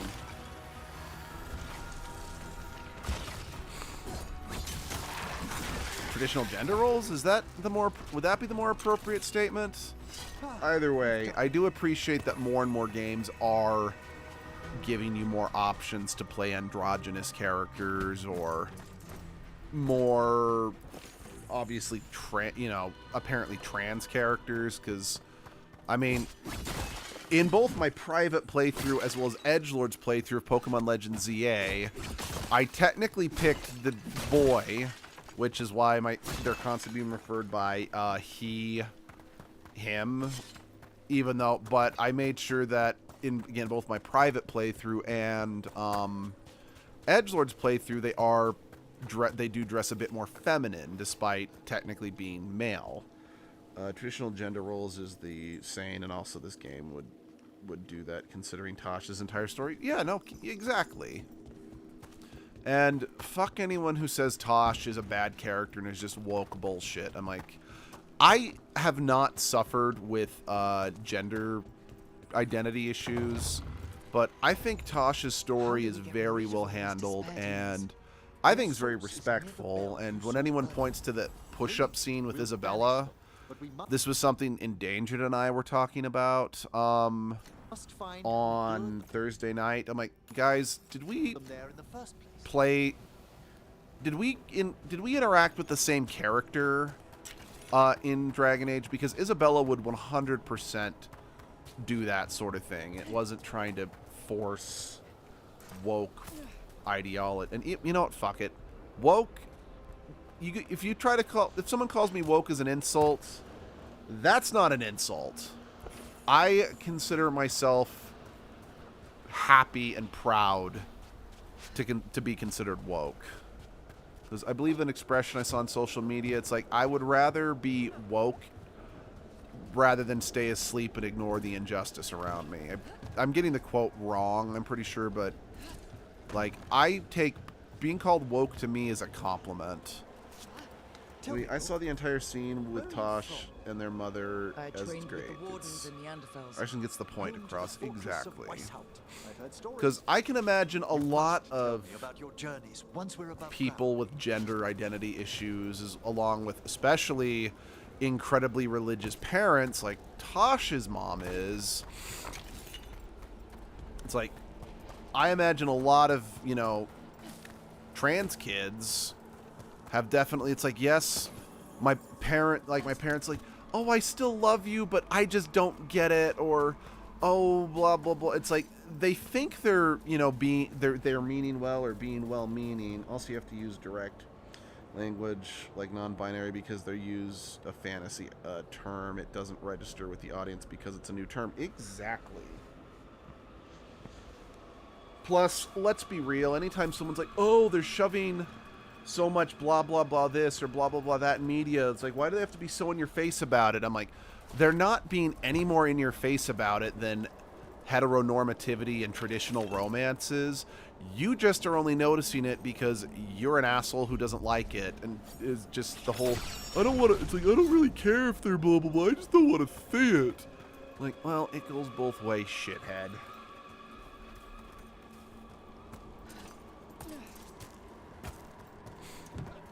Because, and let's be real, I'm guilty of this. Again, I blame the fact that I was raised Mormon, but if they go like super subtle, then people are just going to continuously deny that it's even what they're going for. Because, like, case in point, Fire Emblem Radiant Dawn. Now, to be fair to me, and to be fair to, people who denied this back in the day, this is a scene that you actually kind of have to jump through some hoops to see. Also, you have to be playing Fire Emblem Radiant Dawn on an original Wii. You can't be playing it on a Wii U. But there's a great scene between Ike and Soren in Fire Emblem Radiant Dawn, which I highly recommend checking out, because while it's all, just text, it's very sweet and really emphasizes how much I love Ike as a protagonist. But this is a very hard scene to view, because the only way for you to view it is you have to, let's see, typically the people who complain about this complain about any representation, even the tiniest trans flag is one's cutscene of Celeste. No kidding.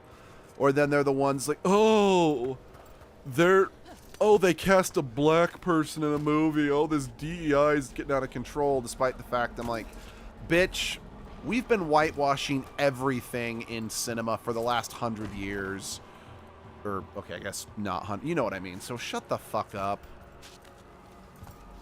But, so to see this scene, you have to play Fire Emblem Path of Radiance, Ike's first game, and you have to get an A rank support between Ike and Soren. Then you have to plug a memory card with that save data in to the Wii, and I don't remember exactly how you do this, but you can port your saved data from the first Path of Radiance into Radiant Dawn, and as a result, Ike and Soren will start with a higher starting support.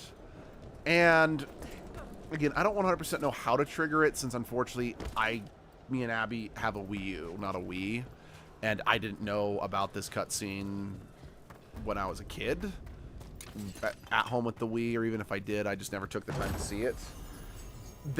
But if you port it over, there is now a scene, a conversation you can view between Soren and Ike in the final stage of the game, and yeah, while the language is vague enough that you could argue, I mean, I sure as hell did, I argued for years that I'm like, no, it's not romantic, it's just Ike being just a good, compassionate person. And to be fair, I don't think it's outright bad if you view it as Ike is just being compassionate towards Soren, because I think it's possible that the English version of this cutscene had its language altered to downplay the LGBT representation, because that was pretty common in older games. So long as they're not walking but around.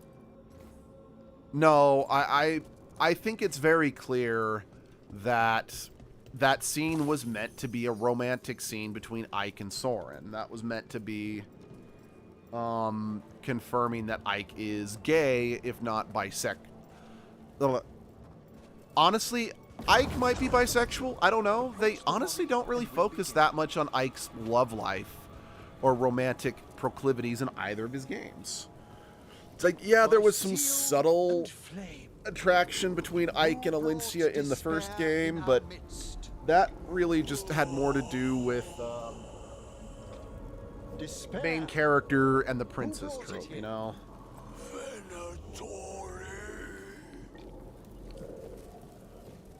So it's like, Venantori. Of course. This way, please. What did you just do? The colloquial term is corpse whispering, a gift that manifested with my magic. Corpses talk to you? a lot of things can be read as messed gay, and up. that's fine. No, exactly. There's no Honestly, danger in it, I assure you. I don't really see it. If you view Ike as just, I mean, because I know for a while I'm like, maybe Ike is just asexual, and he's just that affectionate with everybody. You know, honestly, while I 100% believe that Ike is gay, I don't think the bisexual reading is a bad way of looking at it either.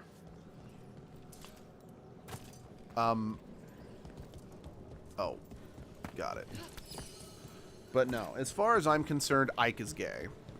Especially since the only other character... So, let's see. When people are close and intimate, people immediately assume romance. So that's more of a...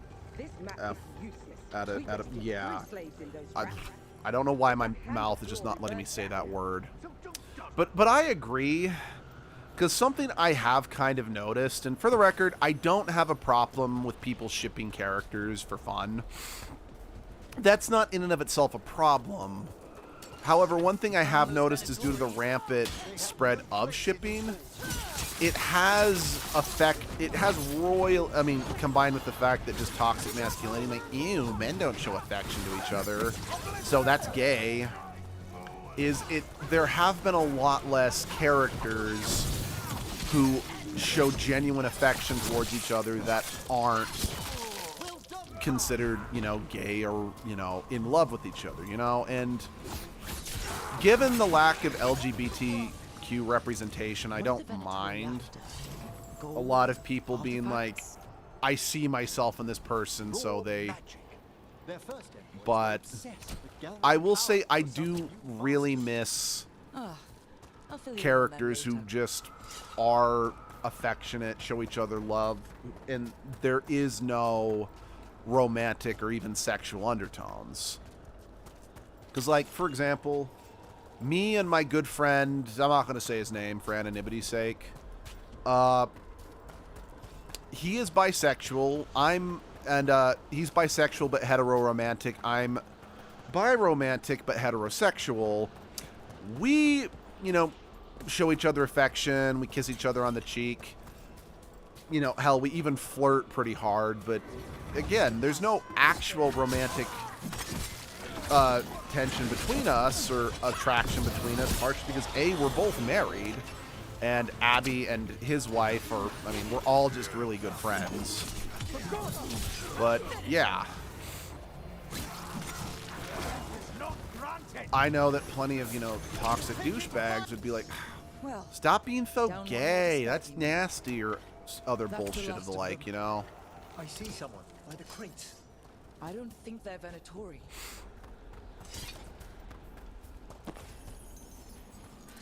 There's also just this idea that men don't show emotions, I think, is a huge reason why the suicide rate is so high in men, especially who work blue-collar jobs, you know? It's because they can't properly express themselves when they're having a hard time, because otherwise they're like, that's gay, or you're not a real man. I deal with that constantly. They said I'd spilled the wine too many times. That I'd be a better sacrifice than slave. You are in Navarra, sir. There are no slaves on our soil. Please remain here. Seriously? After we've seen to the rest I've of been the having some Venatori, health issues I'll send for someone to escort at you work. above. Like, I'm a little concerned about my lungs. But I always come to work, you know, positive, chipper, blah, blah, blah, do my best to do everything I'm asked. And this last week, I got pulled into HR. I'm saying, hey, people are kind of getting tired of your attitude. I'm like, what attitude? I'm always positive when I come to work. Like, yeah, that's true, but you always say things like with huffing and sighing. You always just seem like you're out of breath and not working hard enough. I'm like, bitch, if I'm out of breath, it's because aren't the people so concerned with masculinity the ones who hate women so much it makes them seem like they're gay? No fucking kidding. Like, I don't know if this is real, but I 100% believe that Tater Tot would say this, but apparently, like, Andrew Tate is now claiming, you know, men who aren't married with kids are like, you know, a blight on society and are gay, even though it's like, dude, you are one of the most famous, you know, douchebag man whores in pop culture. You've been really pushing this idea that, you know, women exist just, you know, to have sex with men, and like, and you're not married, you POS. So there was like a joke saying this is one of the most roundabout ways for a dude to, you know, come out as gay. Honestly, the fact that Andrew Tate's not in prison pisses me off. Wow, the fact that there are a lot of people in prison pisses me off. Sir, do you have any idea how expensive kids are? No, seriously. That's the thing that kind of pisses me off. And I mean, when all these, you know, all my dumbass coworkers who, like, got married and started having kids right away, it's like, how come you and your wife don't have kids? I'm like, I can barely afford our apartment as it is. Like, if we throw a kid into the mix, I'm going to get evicted. And, like, one of my coworkers who's very much a MAGA moron is like, oh, statistically speaking, like, the American population's gonna be in trouble because most people aren't having enough kids to replenish the dwindling population and blah, blah, blah this and blah, blah, blah that. I'm like, well, if you stopped voting for people who are denying basic, you know, human rights and denying basic, you know, livable pay, then maybe having kids would not be completely outside of the realm of possibility. You ever think about that, you dumb fucks? I'll need you to keep them occupied while I work.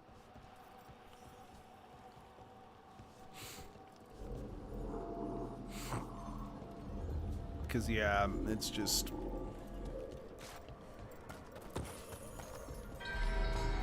Because kids are absolutely something Abby and I have talked about. at several points in our marriage, but it's just not happening.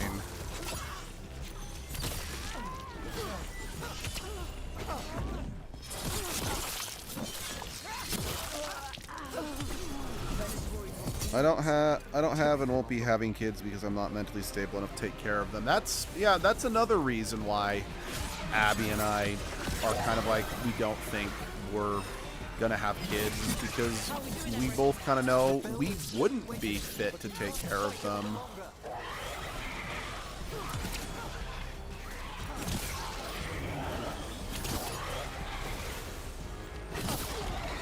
Big angry fire demon. Hold fast.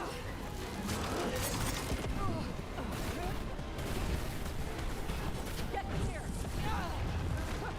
I think that is, and honestly, just with the economy being what it is, also just for my own sanity, I think that's part of the reason why my Edgelord comic is one of the only things. Because, I mean, the Edgelord live streams are fun, but they're not great quality, and I can admit that. But it's because it's like, it would be nice to, you know, have like a side hustle that I could monetize in some way. Yes, I know I've been doing this channel for like over 12 years now, so it's like, shouldn't you be trying to do that? I'm like, yeah, but we've been doing this for over 12 years and we haven't really found much success in that. So I'm like, I'm just content to keeping this as a hobby. Like, if we somehow explode out of the blue, great, but I don't see that happening. But it's like, because it would be nice if I could just get even like a tiny bit of revenue out of it. But plus also, Edgelord's kind of my baby. I love it when other people enjoy them as a character. Because again, I know my Edgelord comic in its current state is very low quality, but I don't know, I'm very proud of it.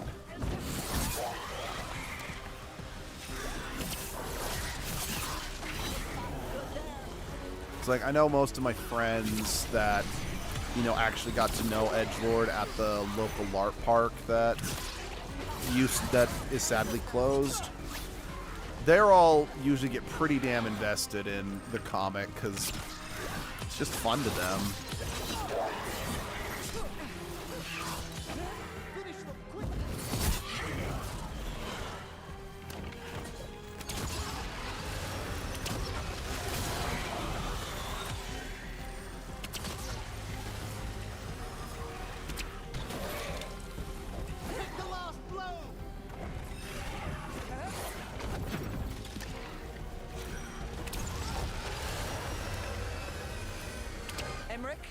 Now what?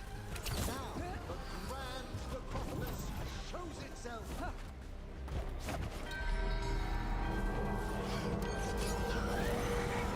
The magic bell worked. The despair demon's pissed off. Pretty impressive. Thank you. But come, let's ensure these cultists didn't leave anything dangerous behind. I'll ask our attendants to gather their bodies later, of course.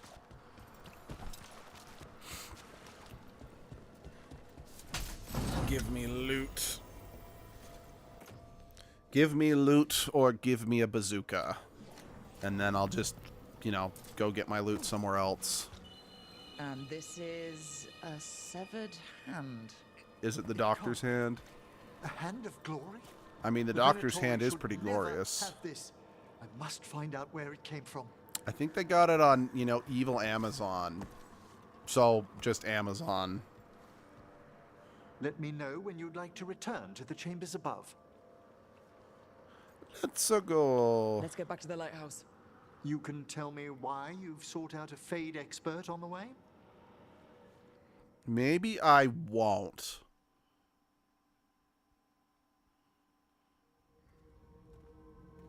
I know it's a lot, but I swear we've seen the blighted elven gods ourselves. It would explain recent Oniric disruptions. At the least, the implications of what Rook's witnessed are... Ah, thank you, Manfred. Hey, Manfred. Oh, let's see. I love necromancy and all the weird stuff involved. It's fun to work with. Yeah, it's a fun concept. By the way, for those who didn't know, Manfred here is voiced by Matt Mercer. No one ever brings me tea after a slog through a haunted crypt. My assistant, Manfred. Always thoughtful. You spoke of danger to the Fade. The elven gods plan to tear it wide open to get to the Blight. And they've already messed with it. Demons, tears in reality. Our team needs a Fade expert. Many Watchers never depart Navarra. But with events so dire... I'd be delighted to assist. Thanks, Emmerich. It has been many years since you left us. Well, yes, but elven gods, ancient magics. I couldn't bear miss this. Besides, I've spent my life exploring the Fade and speaking to spirits. If Rook needs an expert, none are better qualified than I.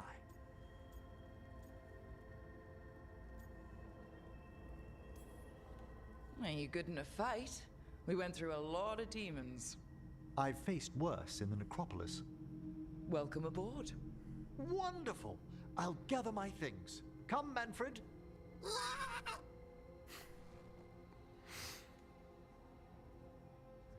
The Grand Necropolis was at peace again, and Emmerich was off to a new I would adventure. love to see footage But of in Matt Navarra, Mercer in the recording booth, nothing stays recording for down Manfred.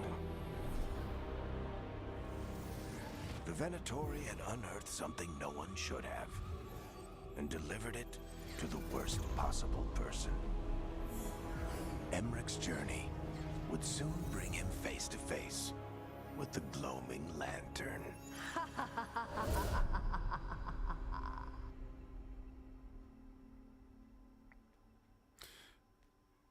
He couldn't have delivered it to the worst possible person because Vivian's not in this game. Yeah, I don't care if we're not playing Inquisition. I'm still shitting on Vivian. Ultimately intended with their incursions into the necropolis worries me. Whether or not it was directed by the gods, the timing serves them well. Chaos, I fear, is their ally. With this, Demeter's Crossing and the Blighted Dragons, and everything else we're all dealing with, feels like we're at war. A lot of little wars. So instead of one giant fight, we have a lot of smaller ones. I bet that won't make things any easier. The gods have made bargains with the worst people in Thedas, offered them all power. And it's not as though the Antam or Venatori will care about the price. So how do we fight back then? We don't have an army, but we do have allies, like the Veil Jumpers. After Demeter's Crossing, it's personal for them. The Shadow Dragons, particularly after we helped save their city. A debt the Viper will repay soon. Also, Lady Morrigan requested a meeting at the Cobbled Swan in Mirathis. You know, I just realized, I think Harding is the only companion who doesn't represent one of the factions that we can be from. I also heard from Grey Wardens out in the Hosburg wetlands, Antoine and Evka. Something strange is happening with the Blight there. I bet it involves the gods. The first warden hasn't been Some of the most necromancer in fiction are some of the most polite, Sorry, kind of new one. enthusiastic people. If we go to the Well, wetlands, it's because I'm unless you're going like hardcore evil bad guys with necromancy, it's usually the idea is that they're practical people who are like, well, the dead bodies are just going to be rotting in the ground. Why not put them to good use, you know? Yes. Could barely read his note. He's either excited, scared, or both. So, yeah, the idea of necromancers often being, you know, polite gentlemen Gillinan has laid low since we left her dragon. or gentle But the people blight just spreads makes wherever sense the if you gods think go. about it. So I remember at one point, Tracking Blight than wardens. forever ago, Morrigan and his Sunshine wardens played a feeling all best necromancer in a leads and D&D campaign. Are they really gods? And again, Or that just was their ancient thought mages? process, is that It's not clear. they're like, well, why not? Power in Wrath, at least. Hey, Lucanus. Lucanus, you're back. I am. Good to have you back. This is Professor Emmerich Volkarin, our Fade expert, and Tosh, our Dragon Hunter.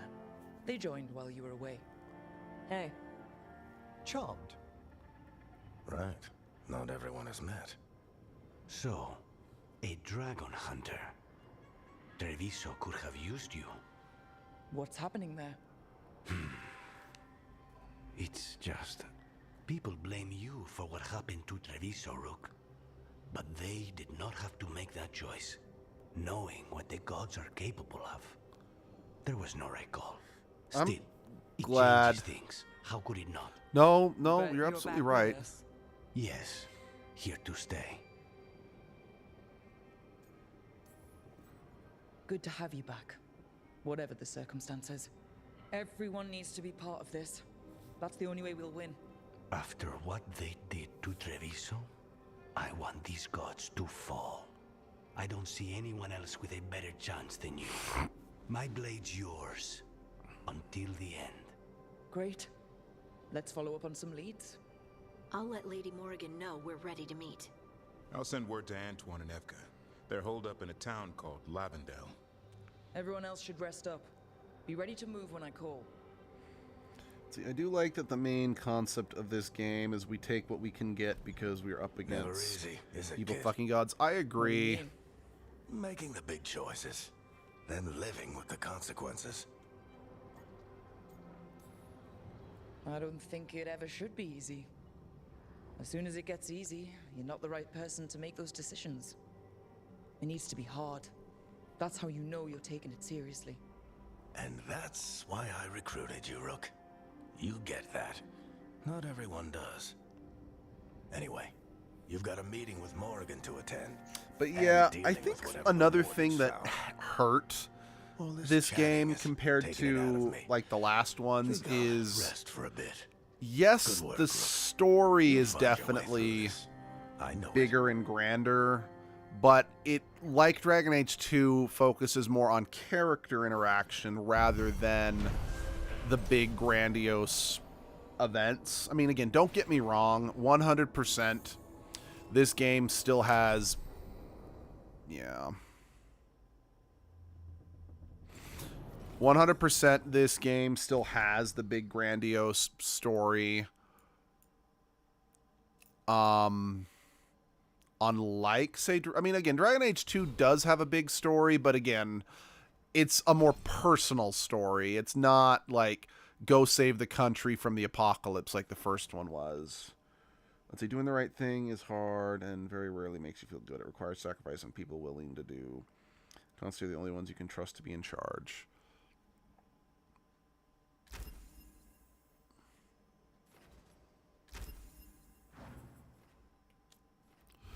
But again, the big focus of this game to me was more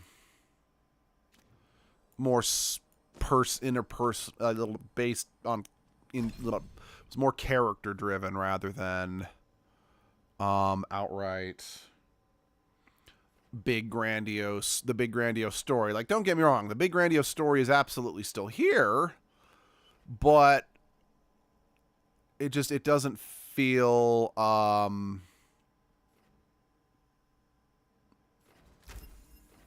the characters' arcs feel more entrenched in what's going on, and dare I say maybe even more important to what's going on than, say, in Dragon Age Inquisition. And I'm not saying that as a bad thing or a good thing. It's just, it's a thing. It's just, unfortunately, it's once again just something else that made this game differ from the previous one. And as we have all seen in just about everything, if something is different than what came before, it's going to...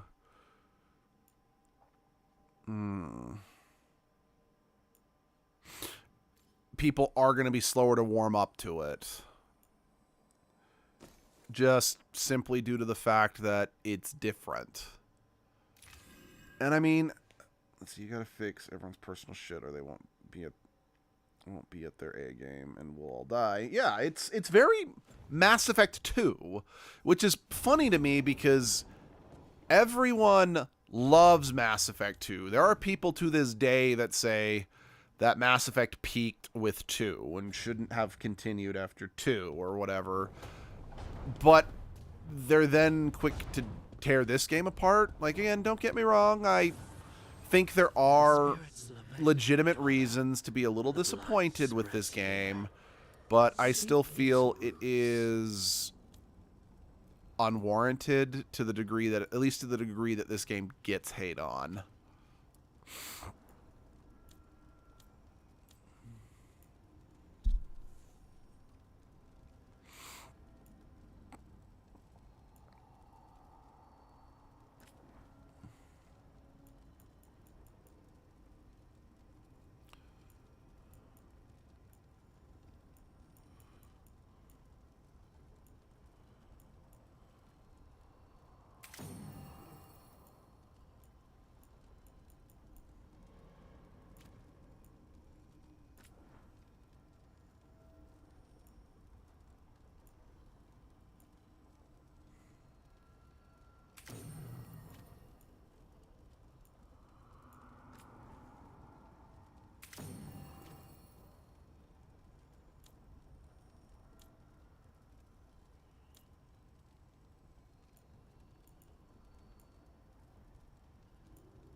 I already said I was going to play a Dragon Age game. I would play this one. I just don't have any real appeal to me. Yeah, that's fair. I do think this game is better than it gets credit for. I do personally still feel Dragon Age 2 is and probably will always be my favorite, but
I like the design of this spirit shop. Keep it look fabulous. I agree. He looks great.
Oh, geez, he looks great. I wasn't sure of gender.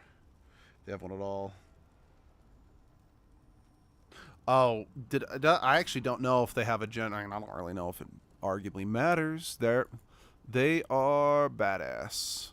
Sorry, I just say it's... I'd say it's societal programming that just caused me to default to say he... If something is, like, not super obviously effeminate, it's a problem, and I do need to get better at it.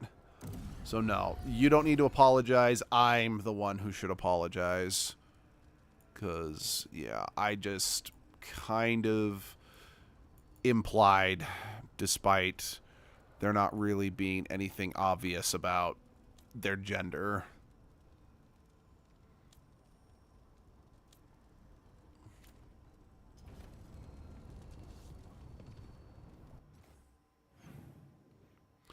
right, Davrin and Emmerich.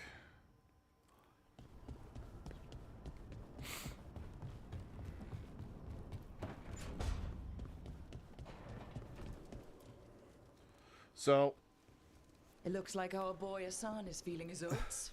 Or whatever Griffins feel. He's getting the hang of it. When he listens. He seems to be able to handle himself so far. You got lucky the Gloomhowler didn't tear you to pieces, boy. You wait for my command. We attack together. Then we can kill stuff like that. Well, at least he's learning.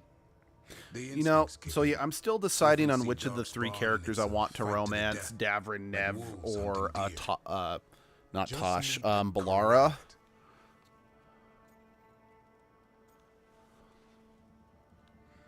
But I just realized, okay, if I romance Balara, that technically means that I'm doing a gender-bent version of the cute Gimli Legolas romance in Lord of the Rings. Maybe he sees venison souffle. Every muscle in him, every talon, every feather, honed into a killing machine. And yeah, I know that a lot of you could argue that Gimli and Legolas is an example of what I was talking about earlier of two men who just become really, really close friends. But honestly, Just like they're ones that just to me it just makes more sense that they are actually interested in each other in a more romantic sense. Most of my life I've hunted the darker. It's like I will argue Frodo and Sam are just friends, and I would argue their relationship is better if they're just friends. But that's not so bad. Yeah, the Gimli and Legolas one, I'm like, no, I'll actually argue for that one. Makes me wonder about Hassan, his brothers and sisters, still young. Pure. You're worried? I'm responsible for the future of every griffin alive. I want it to be a good one. These animals live to fight, but I wonder if there's another path for them. I'd like to think everyone can find a new path. Even griffins. Just wish I knew what it was. Doesn't every good parent? Parents. A scary word. I'm supposed to be his bodyguard. What do you think you've been doing this whole time? Trying to ignore it. If I get myself killed by a Herlock, that's on me. If it's Hassan, I just don't want to mess it up. I think that's where trust comes in. That Turlum idea you keep talking about? Trust Hassan to find his way. Don't force things. Herb friends indeed. Good thing you are too. Right. Thanks for the chat. You know, something I kind of realized when I first played this game is that griffins are kind of an underrepresented monster in fantasy games and novels and whatnot. Like, dragons are everywhere, and I get that, but I love griffins. And I mean, I know growing up, Griffin was my favorite mythical creature because I actually used Griffin as a code name at one point, but it didn't last long. But yeah, they are underrepresented, I feel. Wait, this is new. Oh no, this is how we get to Emmerich. So yeah, it absolutely is new. A third edition of the Unnameable Elements? I didn't even know it had editions. Oh, it's much improved with the index. Please, borrow it if you'd like. I'd love to. Oh, Rook, you probably wanted to say hi. Thanks, Professor. You look moved in. Just a few essentials. Manfred was a great help with the boxes. What a fascinating What supernatural place this monsters are, lighthouse is. especially ones What outside do of you the make European it? culture. That is very fair.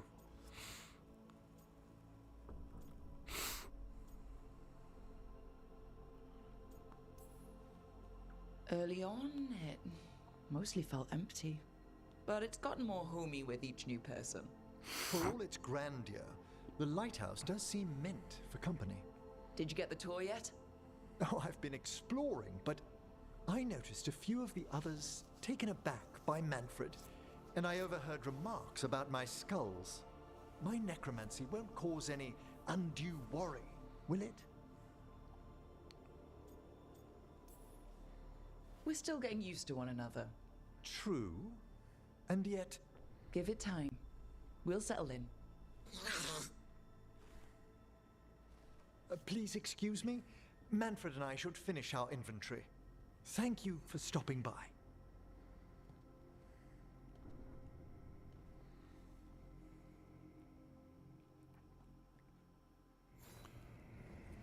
But yeah, I do know that, oh, let me plug this controller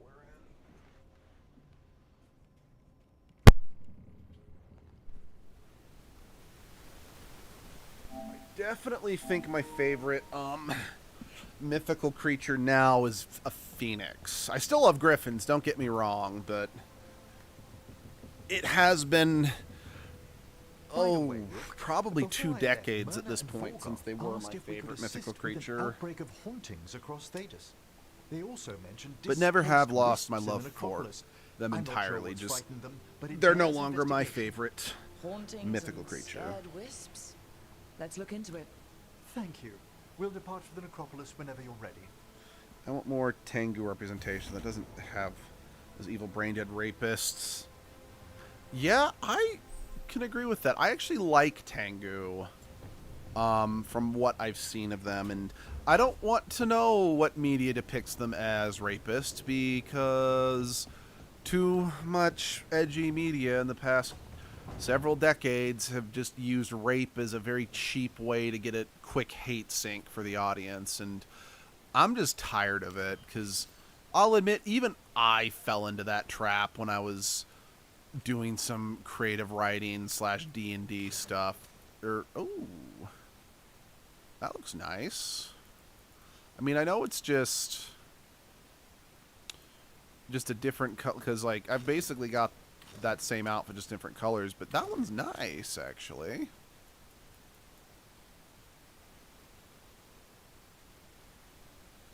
You know, I'm gonna wear this for a while.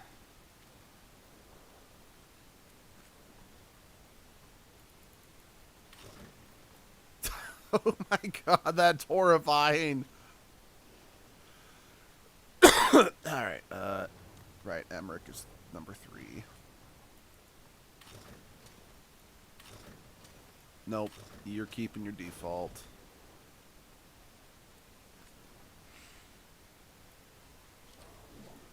So I think, actually, the first time I ever heard, well, it wasn't pronounced Tengu, it was pronounced, let's see, I changed them around, like in my D&D. Orcs do kidnap women, but it's only to help raise their young and their usual. So that's yeah, no, that's good. Like, I remember, I actually used to really like Berserk, but oh my god, I just am so appalled. Like, it's because, like, you know, it started, actually, in my humble opinion, kind of reasonable in terms of, like, its darker elements. But then after time, it just completely devolved into, let's just have rape and shit. Because why the fuck not? When it's like... Before that, it's like, you know what, you had darker elements, but you never depicted that type of bullshit, and it pisses me off. Because it's like, you started so well. Like, you really did, and then you did that, and it just... I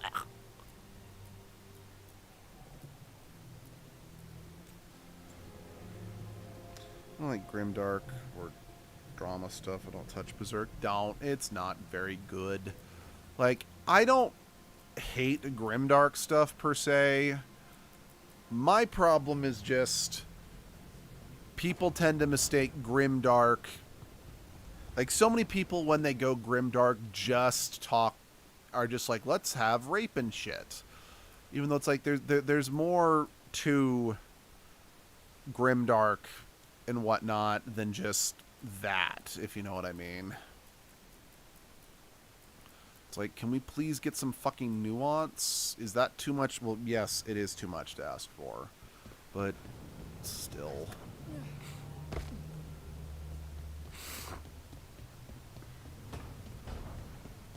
Because, like, I'd say I don't know. I've never... Okay, I've kind of played Dark Souls.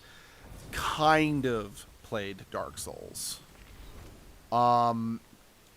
actually couldn't get past the first, encounter. So that should tell you about just how bad I am, but...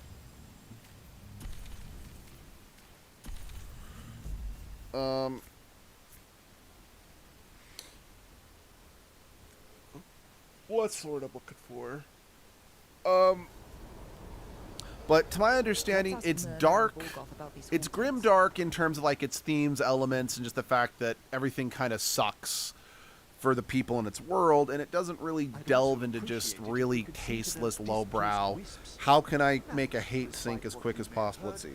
I was going to give a pass to Eminence and Shadow because it's just a big gimmick joke. Okay, I've never heard of that one, but sounds interesting. Introduce you to some truly intelligent undead. I think I've met enough spirits. Thanks. Yeah, I don't blame Lucanus for not being too keen on encountering more spirits and whatnot, because... Hello. We're in need of your assistance. Your letter spoke of hauntings? Malign spirits free by the gods. They have concretized into a variety of forms. Left unchecked, these spirits will cause great harm.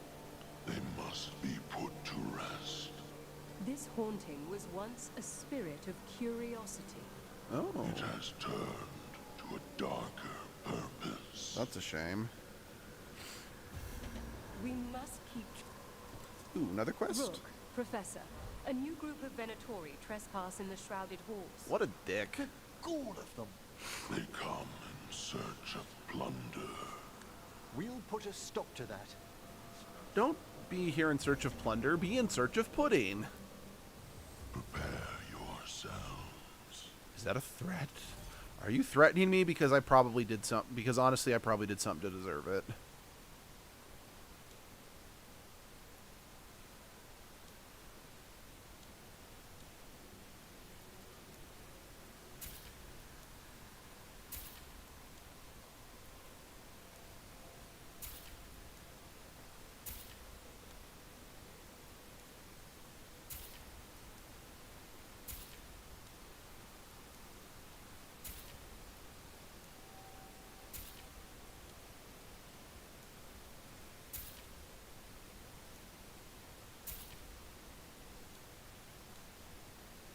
Cool.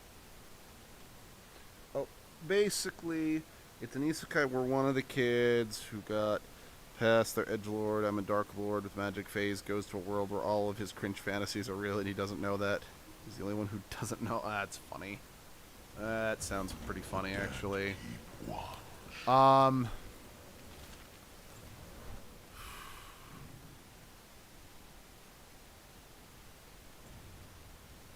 was gonna say something, I've lost it, but that does sound pretty funny.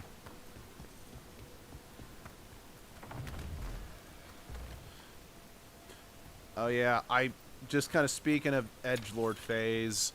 So at the local LARP park, edgelord was not the most popular character amongst the other regulars. At least not all of them. Like some of them loved edgelord, but many of the others didn't like it because they didn't like the fact that edgelord was basically calling them out on their characters being overly powered, edgy, self-inserts, if you know what I mean. So they took offense to that, which I'm like, bold of you to assume I give a shit if you take offense to it, because honestly it's funny and I'm not going to stop.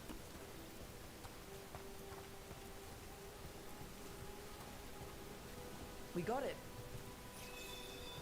Here's one of those scattered wisps you mentioned, Emmerich. It's out of alignment. You know, Let's find a receptacle for it while it Abby and I started watching, what was it called? ReZero?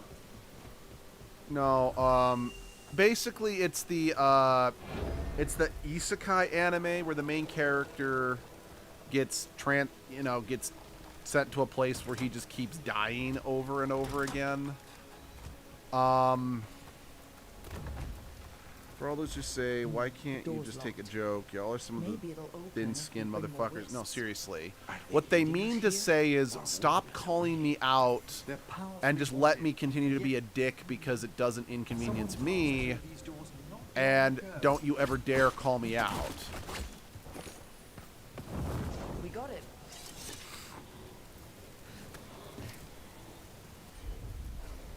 Of course. But yeah, it's the anime where, like, the main character, like, he thinks, I got isekai, I'm going to be an epic hero, only to then just die over and over again. I got sick of that show after one episode, but ReZero specifically calls out these guys as losers. That's the point of Subaru's character. No, I don't disagree. Like, I 100% understand the subversion. My problem is I'm just like, the main character is just too stupid.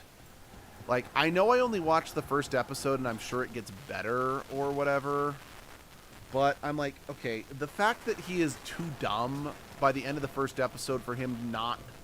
Like, he realizes time's looping or whatever. Like, I think it's pretty clear he does realize that part of it, but then to be like, the way he interacts with people feels like a complete lack of self-awareness of the fact that, yes, he is looping, but no one but him... I don't know. It's just... I found him to be so frustratingly dumb. I'm like, I don't want to stick this out, because I just don't like the main character. It sadly takes a bit for Subaru to get to the point where he does change for the better as a person and doesn't treat Amelia as a prize woman instead like a person. Yeah... That's another thing that did bug me, is that just, yeah, no, definitely. It's like, I believe it, like, I truly do believe it gets better, but I only have so much time in the day, I only have so many spoons. I'm like, I don't have time for that.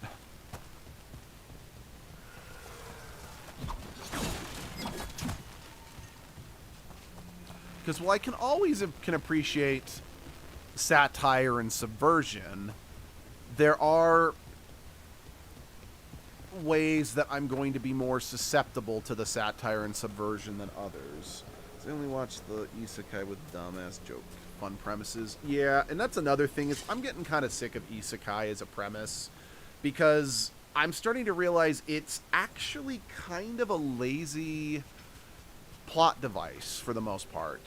Because I think, if I remember correctly, I believe I saw this in a overly sarcastic production video when they talked about isekai. If it wasn't overly sarcastic productions, I apologize.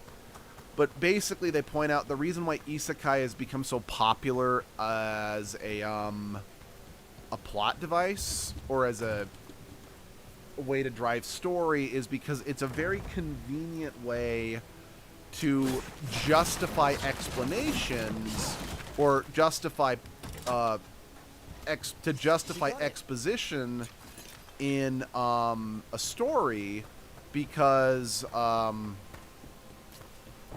the main character legitimately has no idea what's going on, so they have to ask people to explain these things about the world that would normally be like, no duh to someone who lived there, you know? And I'm like, that's fair, I suppose, but it has resulted in the market becoming way oversaturated with isekai because of that fact, you know? And honestly, I just don't care.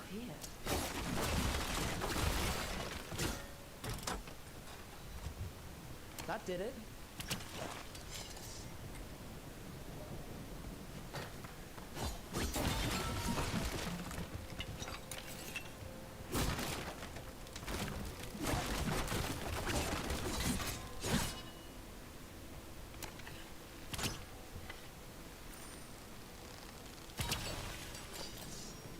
Let's see, the better isekai writers has the protagonist already familiar with the world, and going over with the knowledge is how we get an explanation makes sense. They can it together, yeah.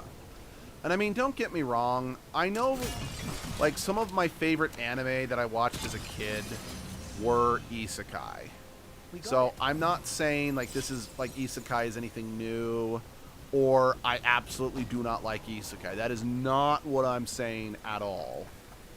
Because, like, growing up, I loved watching the Monster Rancher anime. I loved watching... I mean, Digimon is an isekai. Absolutely. And Digimon Season 3, albeit Season 3 is less isekai than others, comparatively speaking. This cannot be the last whisper. We need another to unlock. Right. Let's look And then around. probably what I consider my first more adult anime, and it's still one of my favorites, even though I know it's got problem, is Escaflowne, or the Vision of Escaflowne. Let's see. This guy's also not for everyone, and that's fair. It's popular as a genre because of how desperately we want to escape this world. That is also a good point. But, yeah. That last wisp unlocked this door. Let's take a look. It's just kind of like Hollywood is with superhero films now. The market is just oversaturated with isekai. Because again, like, well, I still will consider Escaflowne one of my favorite animes. Anyway, I'm going to go cook some breakfast. I can still hear you, but I won't be able to respond. That is just fine. But I do have to admit, it doesn't have the greatest female representation, because even though technically the main character is Hitome, not Vaughn, Vaughn is the one who does more, you know? I'm not saying Hitome is completely removed from the action and she doesn't push the story forward in any way, but she's not really the designated hero of the story. I mean, maybe she is. I mean, yeah, she's technically the one who confronts the main villain in the last... I don't know. It's interesting. For a mecha anime from the 2000s, I just remember Escaflowne being pretty unique as mecha... I mean, I still think it's pretty unique as mecha anime go. I mean, it's partially one... Tight. Stand back. Are you Venatori? Other sniffing rats? What form have you all? This vault's riches are mine. I tore them from the dead, and with me, they will remain. It's a demon. And a powerful one, to have been kept behind such ancient locks instead of simply banished. Let's search around. Maybe the Venatori knew something. But yeah, I think part of that definitely has to do with the fact that it's a fantasy anime. It's a fantasy world, but with mecha, you know? Again, I'm not saying, like, mecha knights are all that weird, This note says the door's but seals especially are now. tied to demons out in the world. Killing them unseals the door, but they'll keep returning until we destroy whatever's behind the door itself.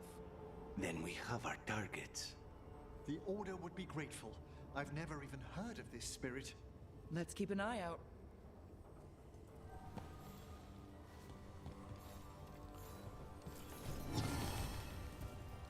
Oh, okay. So the demon is... We gotta kill demons. Okay.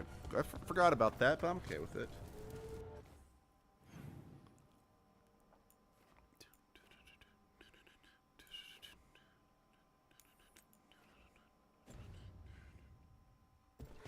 Okay, now I admit, because I talked about Escaflowne, I now kind of have the orchestra, you know, music that would play during the fight scenes. Like, do do do do do, Escaflowne.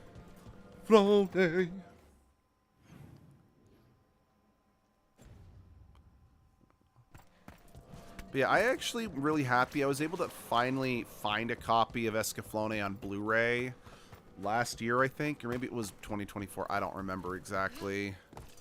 But yeah, it is an anime I have wanted to own. Just usually it was either like not high enough on my priority list to like track down a copy or whatever, or whenever I did track down a copy, it was still pretty expensive.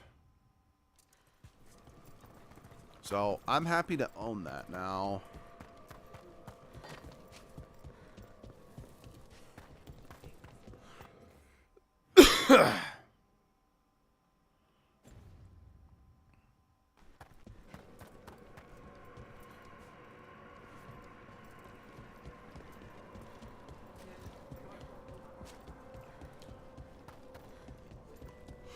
You know, one thing that I can say about this game versus the previous games, for better or for worse, is that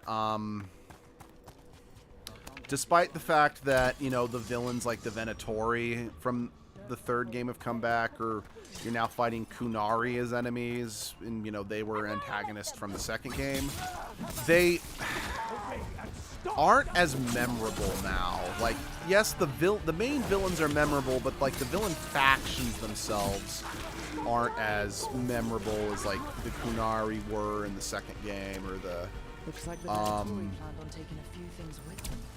The villains. the Kunari in the second game, or like the Red Templars / Mage Rebellion in the third game. And yes, the Darkspawn are back, and yes, they got some cool, new, sick designs, but they're definitely not as, I mean, it's primarily because they're not like the main force of destruction in this game. They're just an extension of the Elven Gods' plan. But like, the Darkspawn also don't have the same level of personality in this game, to me at the very least, that they did in the very first game. But admittedly, that is also probably due to the simple fact that because it's now not about stopping the Blight, it's now just about, you know, the Evanuris using the Darkspawn and the Blight to achieve their ends. They just inadvertently have lost some of their oomph. Because, sure, we absolutely deal with, like, the Blighted Dragons, and as we know, an Archfiend is effectively just a Blighted Dragon. But the Blighted Dragons are more just like stepping stones to the actual big threat, you know? But you are a necromancer. Yes, certainly.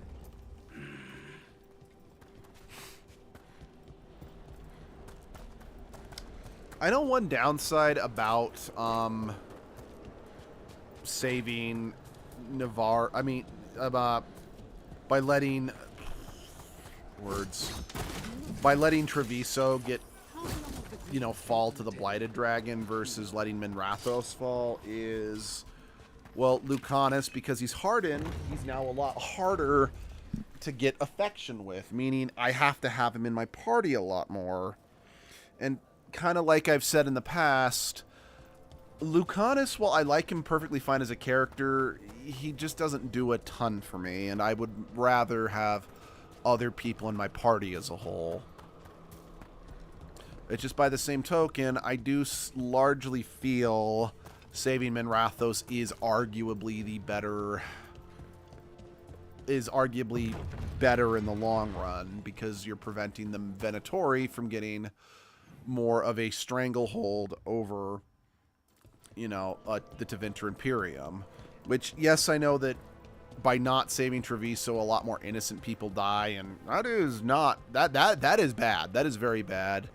And you're allowing the Antom to get more of a foothold in Treviso. It's just, I don't know. When Abby played through the game, she saved Treviso, and I saved Minrathos. And honestly, the Antom getting more of a foothold in Treviso didn't seem, in many respects, as disastrous as the Venatori gaining more power. I don't know. That could be just a personal opinion. I could be 100% full of shit. I always acknowledge that there's a very high chance that I'm absolutely full of shit, because I usually don't. I'm not really an expert in anything, really, besides just I like to talk about the things I like. And I just want to be a good person, you know? But... yeah.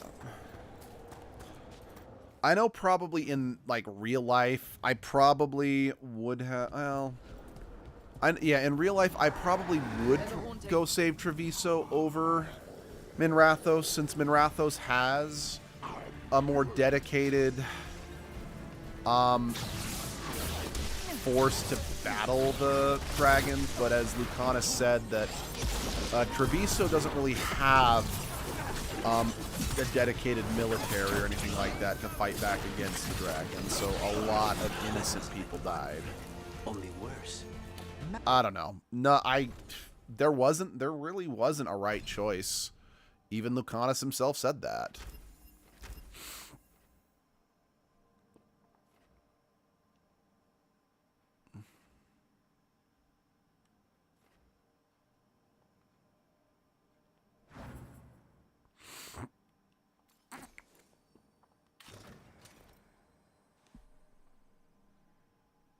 Okay.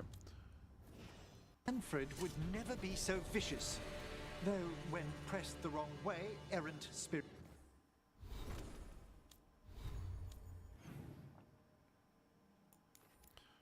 I need to go back and report that. Spirits of curiosity sometimes turn to malice.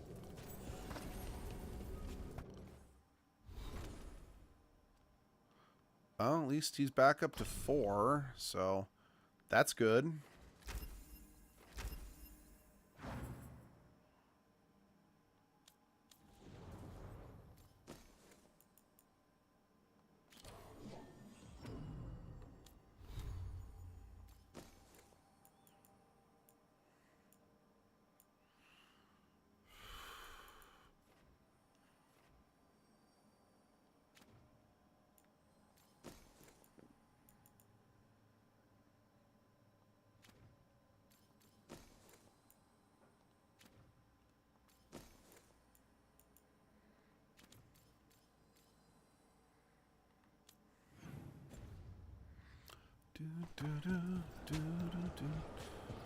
Alright, I need a... can't summon a wisp, can you, Emmerich? Please and thank you.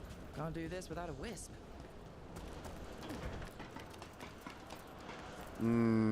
Egg fried rice, yummy. Wonder what their story was. I could ask, if you'd like.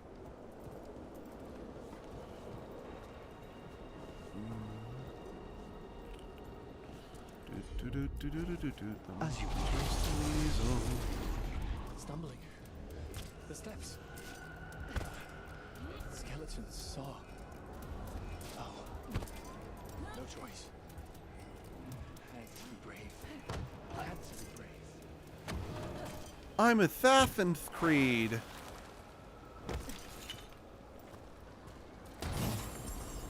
Great breakfast food and easy to make. Agreed.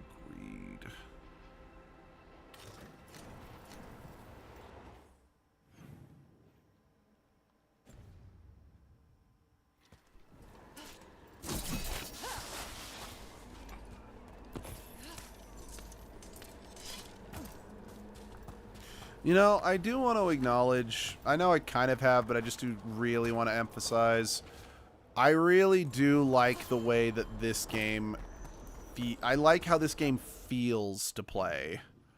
Like, obviously it probably goes without saying that every new entry in the series is potentially going to feel better to play just as technology gets better. But just, the general gameplay loop of this game is very satisfying. It's not as free as, say, Inquisition by any stretch of the imagination, because Inquisition was kind of open world in a lot of ways. Not completely. And they're summoning a demon this time. Right, okay. I'm also kind of wondering if the reason I sink into that is because I'm a dwarf, and maybe if I was a taller character that wouldn't be an issue. I can't prove that, and I'll read what you wrote in just a second, Val.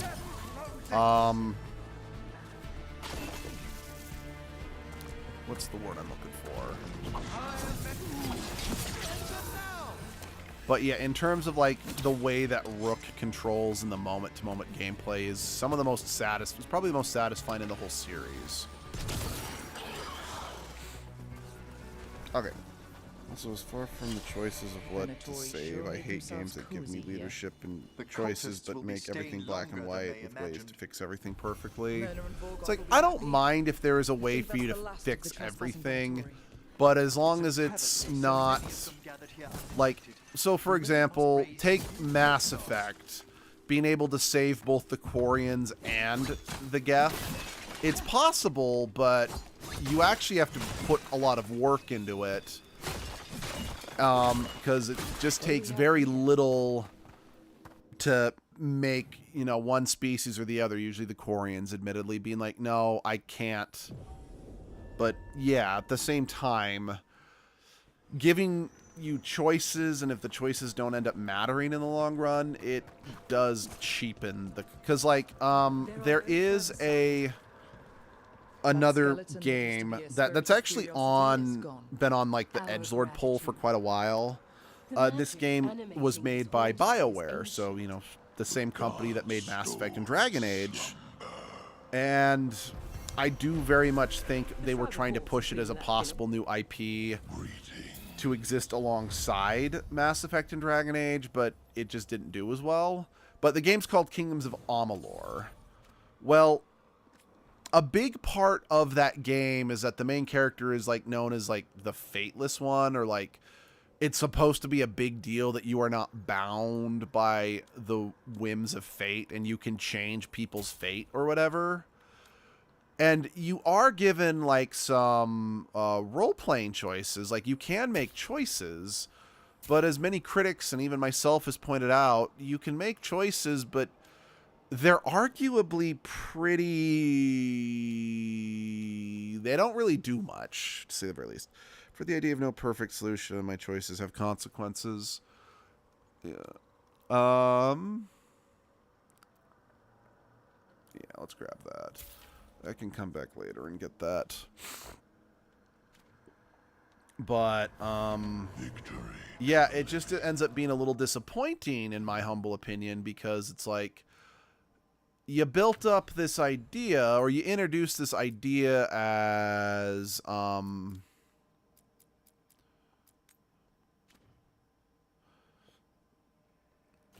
just basically it's like, okay, the Fateless One, that means that you can definitely change people's fate and, you know, yada, yada, yada. It's like there should be a lot of really interesting things that come out of that, and no... You don't actually get to make any substantial choice that alters the story. It's just flowery set dressing, really. And again, I do find the world and characters rather interesting in Kingdoms of Amalur, to be sure, but I also can't pretend that it's not a concept that could have been stellar that just kind of is there. It's there, it's like, hi, how's it going? I'm just gonna flop around like a fish.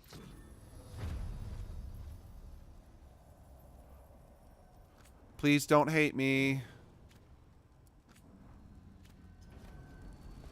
I think Life is Strange is a fantastic example of choice and consequences, and how you try to fix everything for everyone leads to everyone being unhappy. That is an interesting approach for sure. I wish Telltale Games didn't, you know, tank and become completely shitty. Because I liked the idea of the way their stories were told, like, oh, characters will remember this and blah, blah, blah, blah, blah. And while I admit I haven't played a ton of Telltale games, Close enough. the ones I have played the whole... Rook, now's not the They best will time remember to chat. this didn't always matter the most in the long run, in my opinion. But like I said, I didn't play a ton of the Telltale games. I watched a playthrough of The Wolf Among Us, and that one was pretty cool, I'm not gonna lie. And I've played the Telltale Jurassic Park game, which is actually pretty fun in its own right. It's Oh my god, the original Walking Dead games was fantastic. Yeah, and I haven't actually played that one, or I haven't actually watched a playthrough of that one either.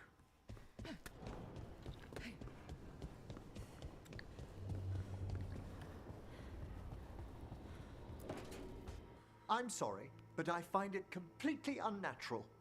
I don't get why you think cremation's so bad. Everyone outside Navarra burns their dead. All those lost vessels, fine mansions reduced to ash. Manfred, for instance, how would his wisp have fared if I hadn't given it a body?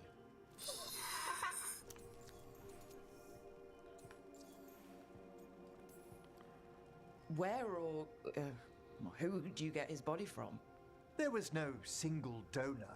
The arms were recovered from a charnel pit. The ribs were a gift from a dear friend. And Manfred's wisp picked out his own skull from some donations. That was quite the day. He's been fine company during my necropolis excursions ever since. Choices mattered a lot. That's good. What does Manfred understand exactly? Simple things, but he grows. Spirits of curiosity are voracious learners. The more he experiences, the more sophisticated saw his some conclusions. of the Guidance, second of course. Telltale Walking Dead game over Abby's shoulder back when she was watching Cry's playthrough of it back before. Yep, same to you. Well, Cry's It's just controversy Manfred's came way to of light. Saying hello. I encountered him as a wisp in the But necropolis yeah, years ago. A from what I simple remember, spirit, and like but the second so game kind curious. He of was a bit of a refused to fuck leave you my gut side. punch, killing off So, a you main beloved character from the built a first game within like the skeleton for first the few spirit minutes to of the live in? game. Spirits are formed from the emotions and I get it. desires Walking of Dead is people kind in of the a mortal franchise as a realm. whole built on Manfred's wisp came from life. Things curiosity. will go poorly. It's It's the these apocalypse, spirits which but animate the still. dead. Their drive revives the corpse, yet the corpse colors their actions. Thus, the eternal question, are undead, inhuman spirits puppeting a body, or does some shade of the departed return?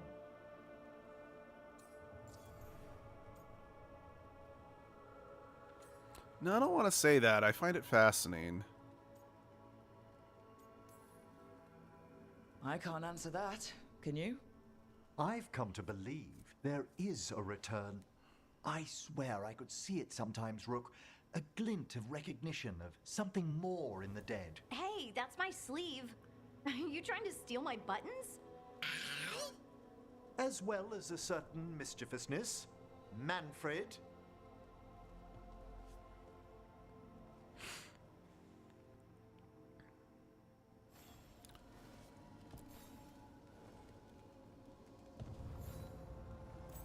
How thoughtful, Rook.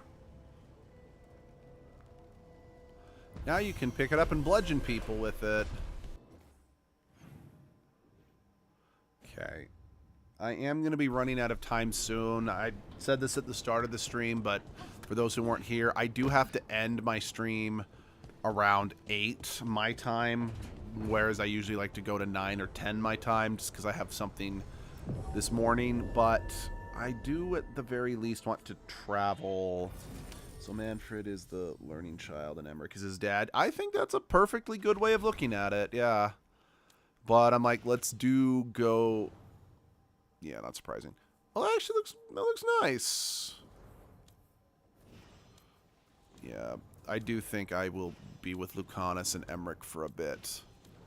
But that's good to see that Lucanus is caught up a little bit. Hey, Owl.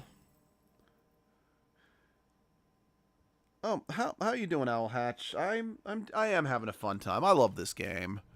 And you know, and again, it's nice to actually because when I first played it, I wasn't sure. But upon my second revisit, I definitely can say that I do love this game.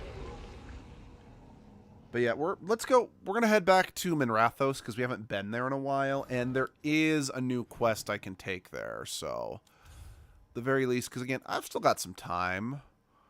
Oh yeah, actually, hold on. What? Since I haven't actually... Wait, no, wrong button. This is why I struggled to play games like, Code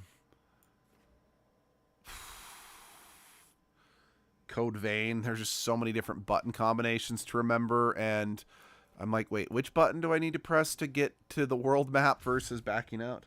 I find this an odd game for romance, given the stakes at hand and how fucked that your companions are for their lives. Yeah, maybe, but you could also argue that that's all the more reason why romance is important, because it's finding something new and beautiful despite all the hell that's going on, you know? But I also can't pretend that you don't have a point either.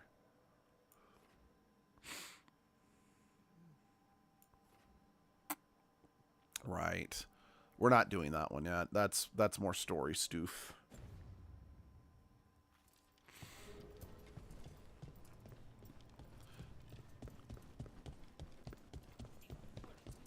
You had me followed. Hello, all you sexy people. My uncle once thought about Why does everyone call him the Viper? Drama. He's a symbol. Please tell me Emmerich is not no romanceable, lie. necromancy, Anything especially you in need, the just goals. ask. The Lich means lack of worldly desires, including romance and sex. No, he is romanceable, yes. Every character in this game is romanceable.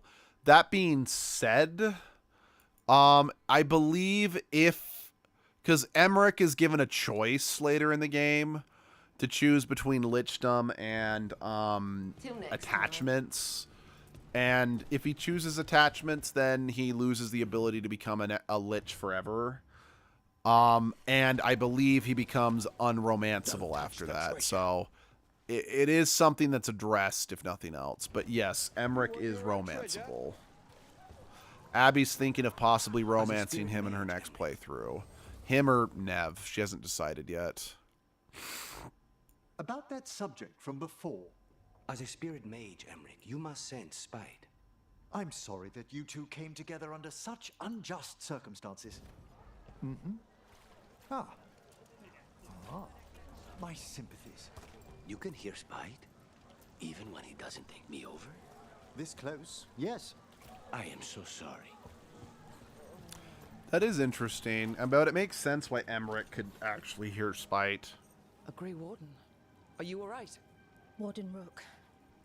I'm Vesta. What happened? I'm here to help the Shadow Dragons, fighting Darkspawn in the catacombs. There weren't many when we started, but then the others said to run. Get help. We can't leave the Darkspawn if they escape into the city. Just sit tight. Well, it's a good thing I'm a Grey Warden, because I'm totally prepared to deal with this.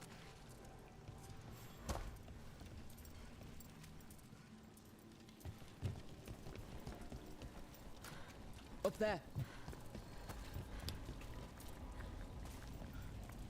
Oh, right. Why am I forgetting the Griffin's name?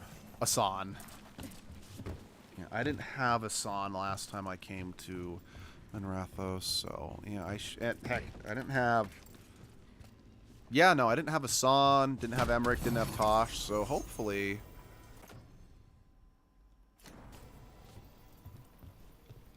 I'll be able to do much more exploring here. Isn't the story of the one of your companions about the fact that he didn't die to Darkspawn and he has no idea what to do with his life? I don't think so, at least not in this game. I'm trying to think of who that could be. Please. Lucanus. It's not Lucanus. It's not Emmerich. It's not.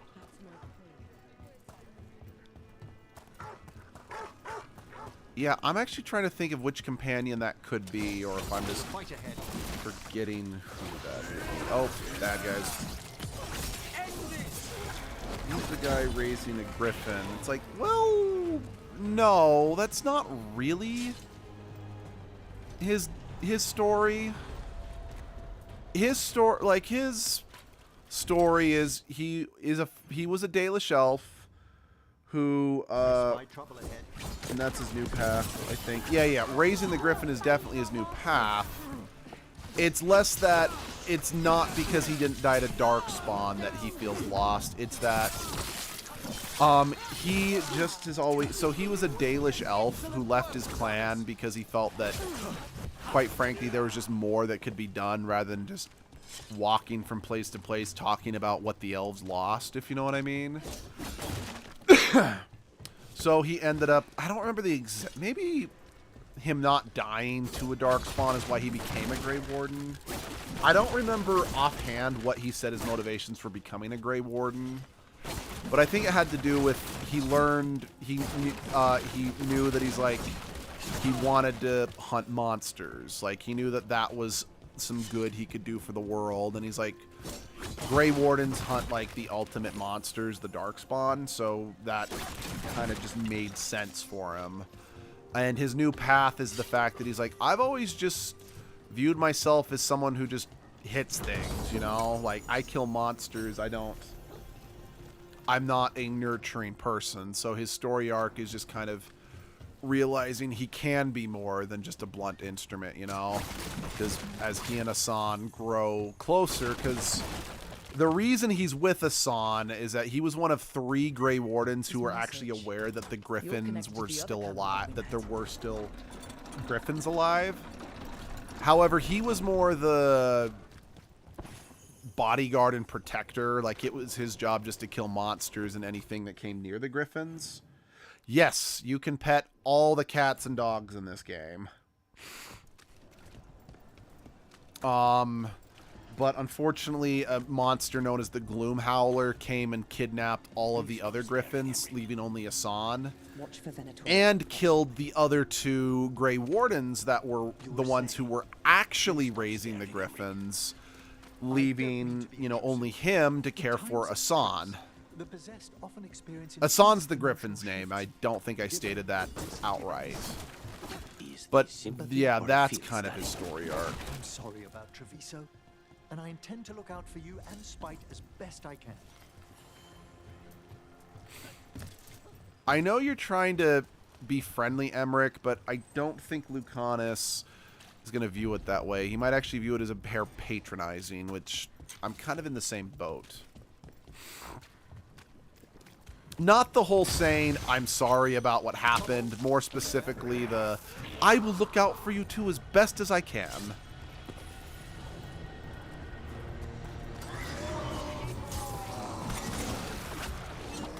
Again, not that I think that Emmerich is being patronizing. I just... that sort of thing can definitely come across as patronizing. And I know I would personally feel patronized if someone said that to me.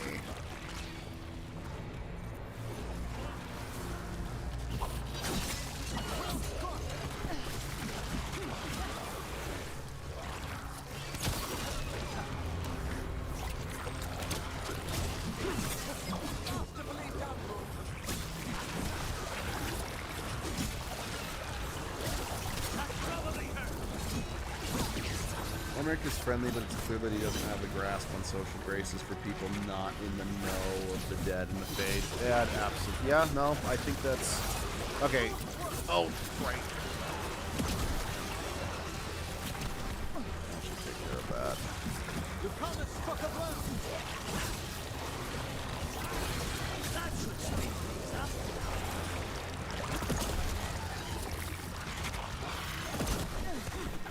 There we go. These must be the Darkspawn that attacked Warden Vesta. I still sense more.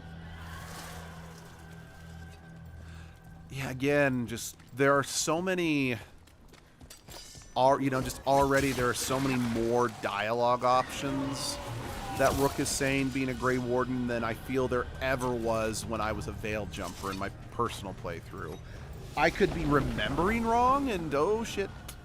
And there were plenty of dialogue options as a Veil Jumper, and I'm just not remembering them. But yeah, just Rook saying right there, it's like there's more Darkspawn, I can sense them. It's like that is something that could clearly only be said by Rook if Rook was a Grey Warden.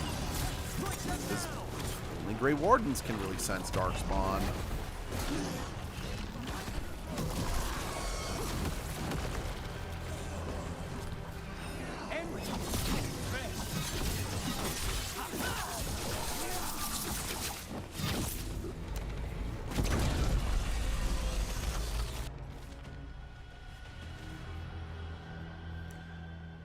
So for anyone, just sign up to be a Grey Warden.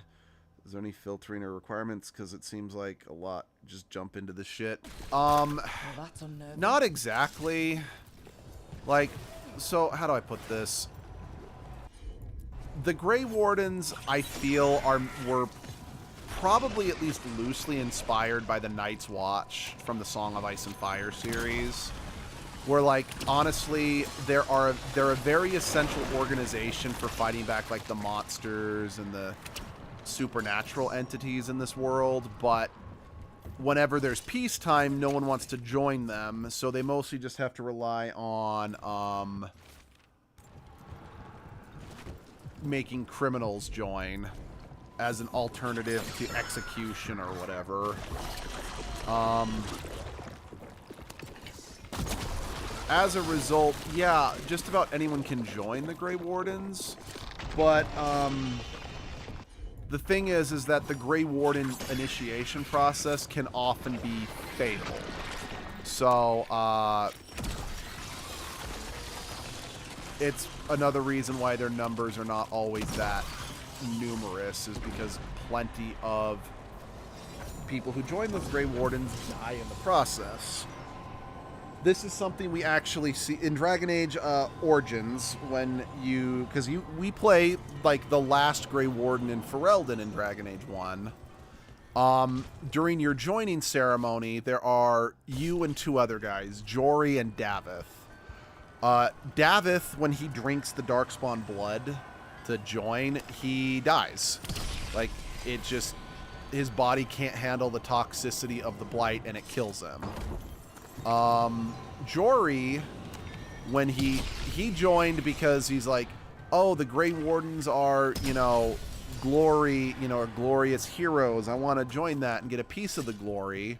So when he sees Jory die, or Davith die horribly, he's like, there's no honor in this. There's no glory in this. I want nothing to do with it. But because of how secret the initiation is, Duncan pulls out a dagger and just straight up kills him right then and there. Because it's like, once you've committed to join, you have to join, and if you don't, you die. So then, after that, you join, and you successfully become a warden. And then in the Awakening DLC, you in the prologue, you recruit 3 people to join the Grey Wardens. One is your friend Oghren, the dwarf Oghren from the main game. The other is the character Anders, who comes back for the second game. And the third is a female warrior. She also... It's kind of a shame because she's the one who absolutely wants to be a Grey Warden. But she ends up dying in the joining. So, yeah. Technically speaking, anyone can become a Grey Warden. Like, that is 100% true, but not everyone is guaranteed to survive being a Grey Warden. In fact, more often than not, you are absolutely 100% going to die as a Grey Warden. Thanks for the explanation. I got confused about Grey Wardens. Yeah. Plus, the other thing to bear in mind is being a Grey Warden is a death sentence. If you become a Grey Warden, you will die young. That is just a fact of your existence going forward. Because, yes, by becoming a Grey Warden, you do become resistant to the blight. Meaning that, like, because what happens in the beginning of Dragon Age 2 is Aveline's husband, Wesley, gets his back slashed open by a Darkspawn, and he gets infected by the blight, and it basically kills him kind of like a plague. And that is one thing I do find odd about this game, is because we see, like, crows and other people get blighted, and then they slowly turn into Darkspawn monsters, which is not how it's worked in any of the other games. Now, to be fair, you could argue that's because Elganon is messing with them, or whichever one. It might be the other one. Messing with the blight and changing how it works. But atypically, like, if, say, you or I were to catch the blight right now, it would just kill us. And eventually a Darkspawn might grow out of our corpse or whatever, but it wouldn't be like zombification. It would just be, yeah. But what you can do is if you become a Grey Warden, There's something down it doesn't prevent that process, but it slows it down. But it doesn't stop it, and eventually you will die from the blight. So, yeah. It does shorten your life by a lot. And that's why, like, most Grey Wardens, when they start experiencing what's known as the calling, which is after you've been the Grey Warden enough, you start hearing voices singing in your head. That's usually a sign that the blight is fully consuming you. So most Grey Wardens will then go to the deep roads to then just spend their last days, you know, their last days of sanity, just killing as many darkspawn as possible and hoping that at the very least does bring some salvation to the world around them, you know?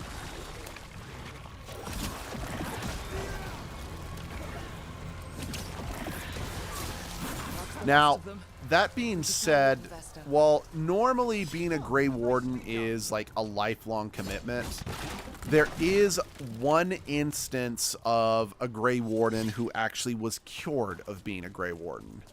And that was Grand Enchanter Fiona, who appeared in Dragon Age Inquisition, who is actually Alistair's mother. Back in Docktown proper. I don't remember the exact explanation of how it worked, but it had something to do with the fact that she was able to get pregnant as a Grey Warden, which is very hard to do. We got the darkspawn that attacked you. They won't get into the city. Thank you. The Warden will be glad Again, to hear. Abby knows more will the about Shadow that than I Dragons. do. Quinlan, But since by she's the not way, awake, I can't have I'll her ensure Vesta gets the fill it in healing better. she needs. It's something that's well. revealed in one of the books. Let's see, so if that's the case, then this playthrough is tragic because Rook will save the world, but may die in a year or two from being the Warden and still dying young. Yes, however, and this is a pretty big however, so don't take this, because I don't want to spoil it too much, given the fact that this game dives deep into the Blight and like the origins of the Blight, and as well as the fact that the Evanuris are manipulating and changing the Blight. I think I'm wrong, but I think there is a chance that after this game is over, the Blight might disappear. Because, like, the things creating it are gone. I mean, if nothing else, the all the archdemons are gone. But that woman. There is a chance that both Rook and Davrin, I mean, at least my Rook since I'm a Grey Warden, might My not husband, die young. Atticus, he was going to the Snake Nest, said he needed to help a friend, and he never came home. But when I ask inside, they say he never arrived. They're lying. I know it, but... What's your name? Sabina. If we learn anything, we'll let you know.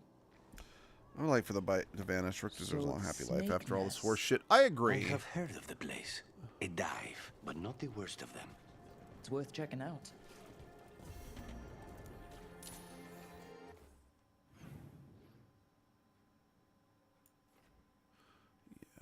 Oh, what's this one? Right, let's find the demons. And I mean, honestly, I personally think having the Blight disappear at the end of this game would be the best way to bookend this part of this chapter of the Dragon Age narrative. Now, again, given the mixed reception combined with the fact that EA has always actively seemed to hate Dragon Age, it's very likely that there won't be any more Dragon Age games, which kind of sucks. But if I don't know if it's like a requirement of 100% completion or if it's collect a certain number of items, but the game does end with setting up. There is a secret ending that's just a quick cutscene that sets up a possible antagonist for the next game, if there ever is one. Oh, by the way, have you heard of Madman Fenrir in the American Wizard series? I have not. Oh, shoot. This is it. The Snake Nest. Let's look around, see what we find.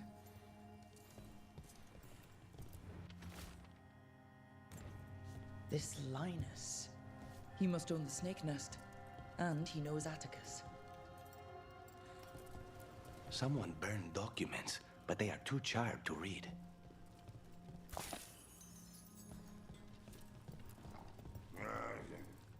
I don't think we'll get any answers from him. Can watch it on your own time. I'll send you a We're looking for someone short of named it. Okay. Atticus. Haven't seen anyone. He was meeting someone here. He disappeared. Yeah? People do that all over. Well, I'm still looking into it. Wasting your time's your business. We should look outside. Search the area.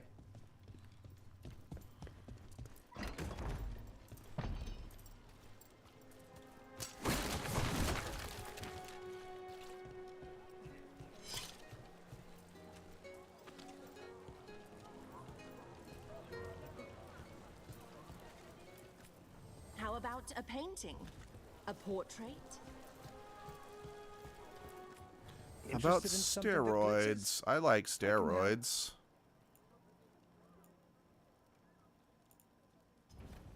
You're always welcome to browse. Thanks, I will. I hope there's more work at the docks tomorrow.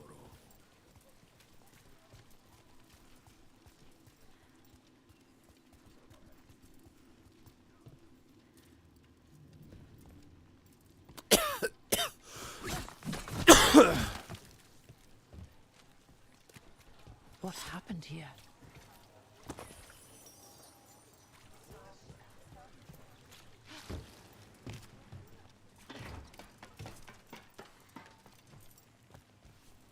Blood. There's a trail.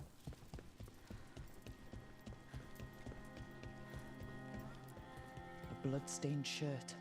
No tears in the fabric. The blood didn't belong to the shirt's owner. Take a look at that.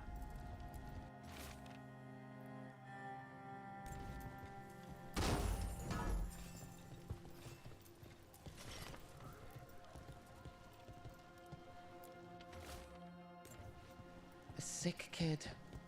His father thought Atticus could help, but something feels off. All right. That snake nest bartender must know something. We need to talk to her. Again.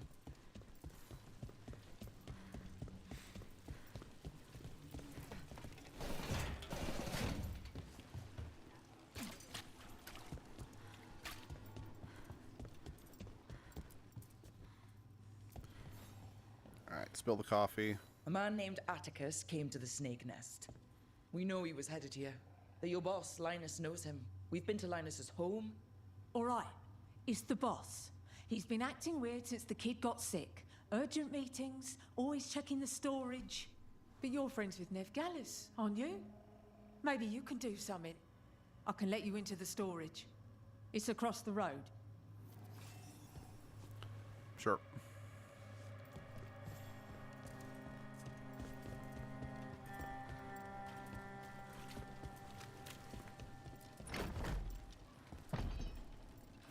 The bar storage. There has to be more here. Secret tunnel. Secret tunnel.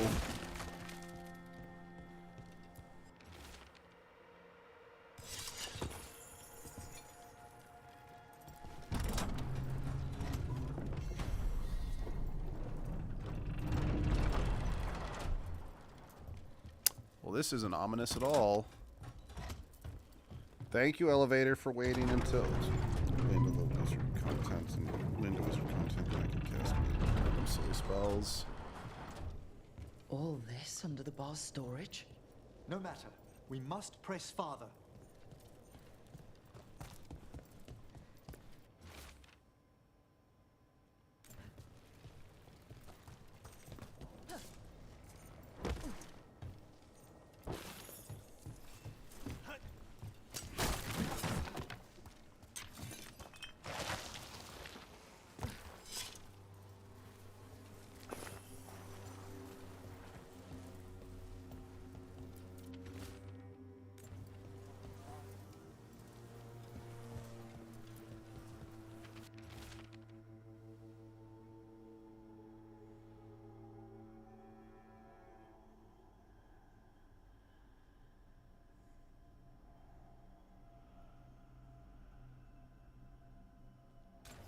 Well, Atticus is Linus, definitely the dead. snake nest owner.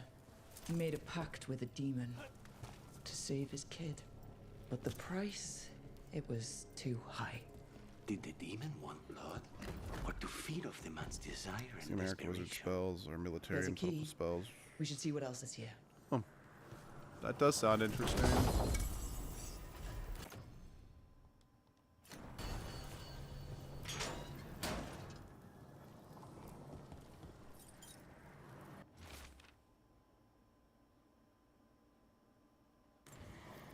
How many did he kill? All for a demon. This was Atticus. His locket. We can return it to Sabina. That fucking sucks.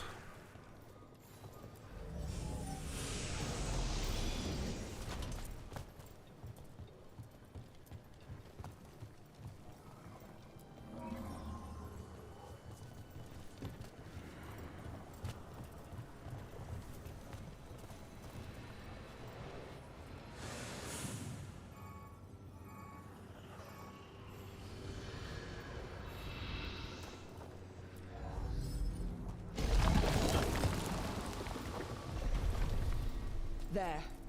Much sturdier than the old one. You don't think highly of spirit magic, Lucanus, because of your experiences with the Venatori, I suppose? Partly. I assure you that performed with care, necromancy is no more harmful than any other magecraft. There is a difference. Fire and ice spells kill people. They don't bring them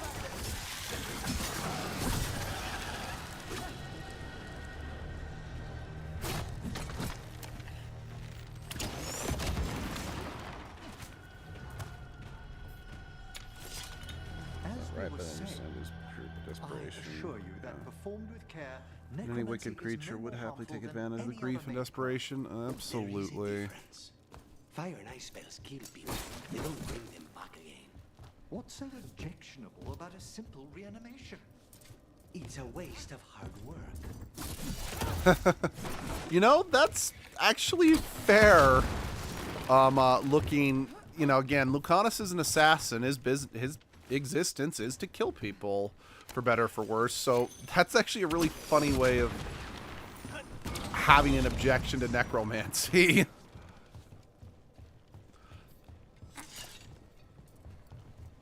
Again, I don't fully agree with Lucanus here, but again, it is still an interesting viewpoint to have on the subject.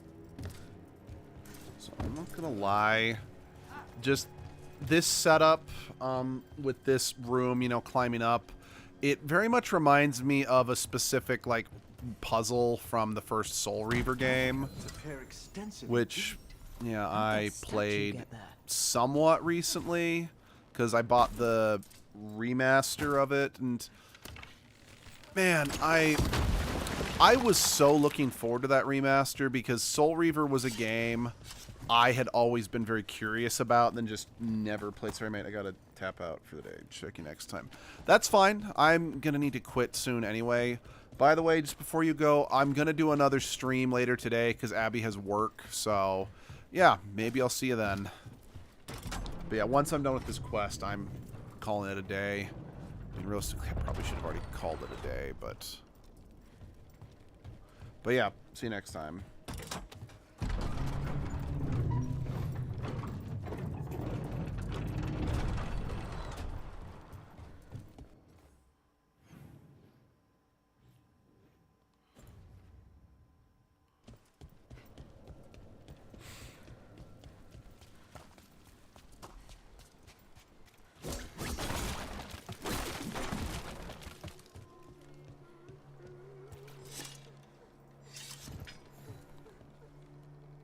Sabina.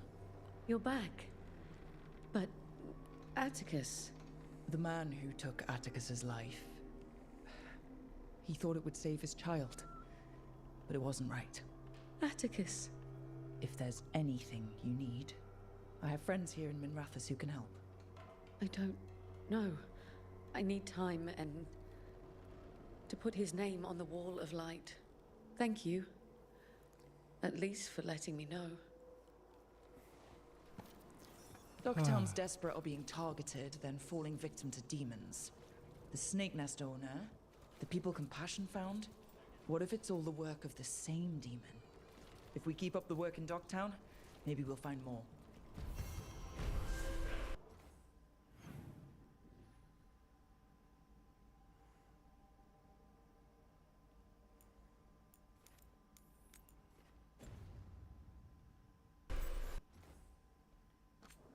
Okay, that is all I've got for you guys this morning. Because, yeah, I already kind of pushed it 20 minutes longer than I should have.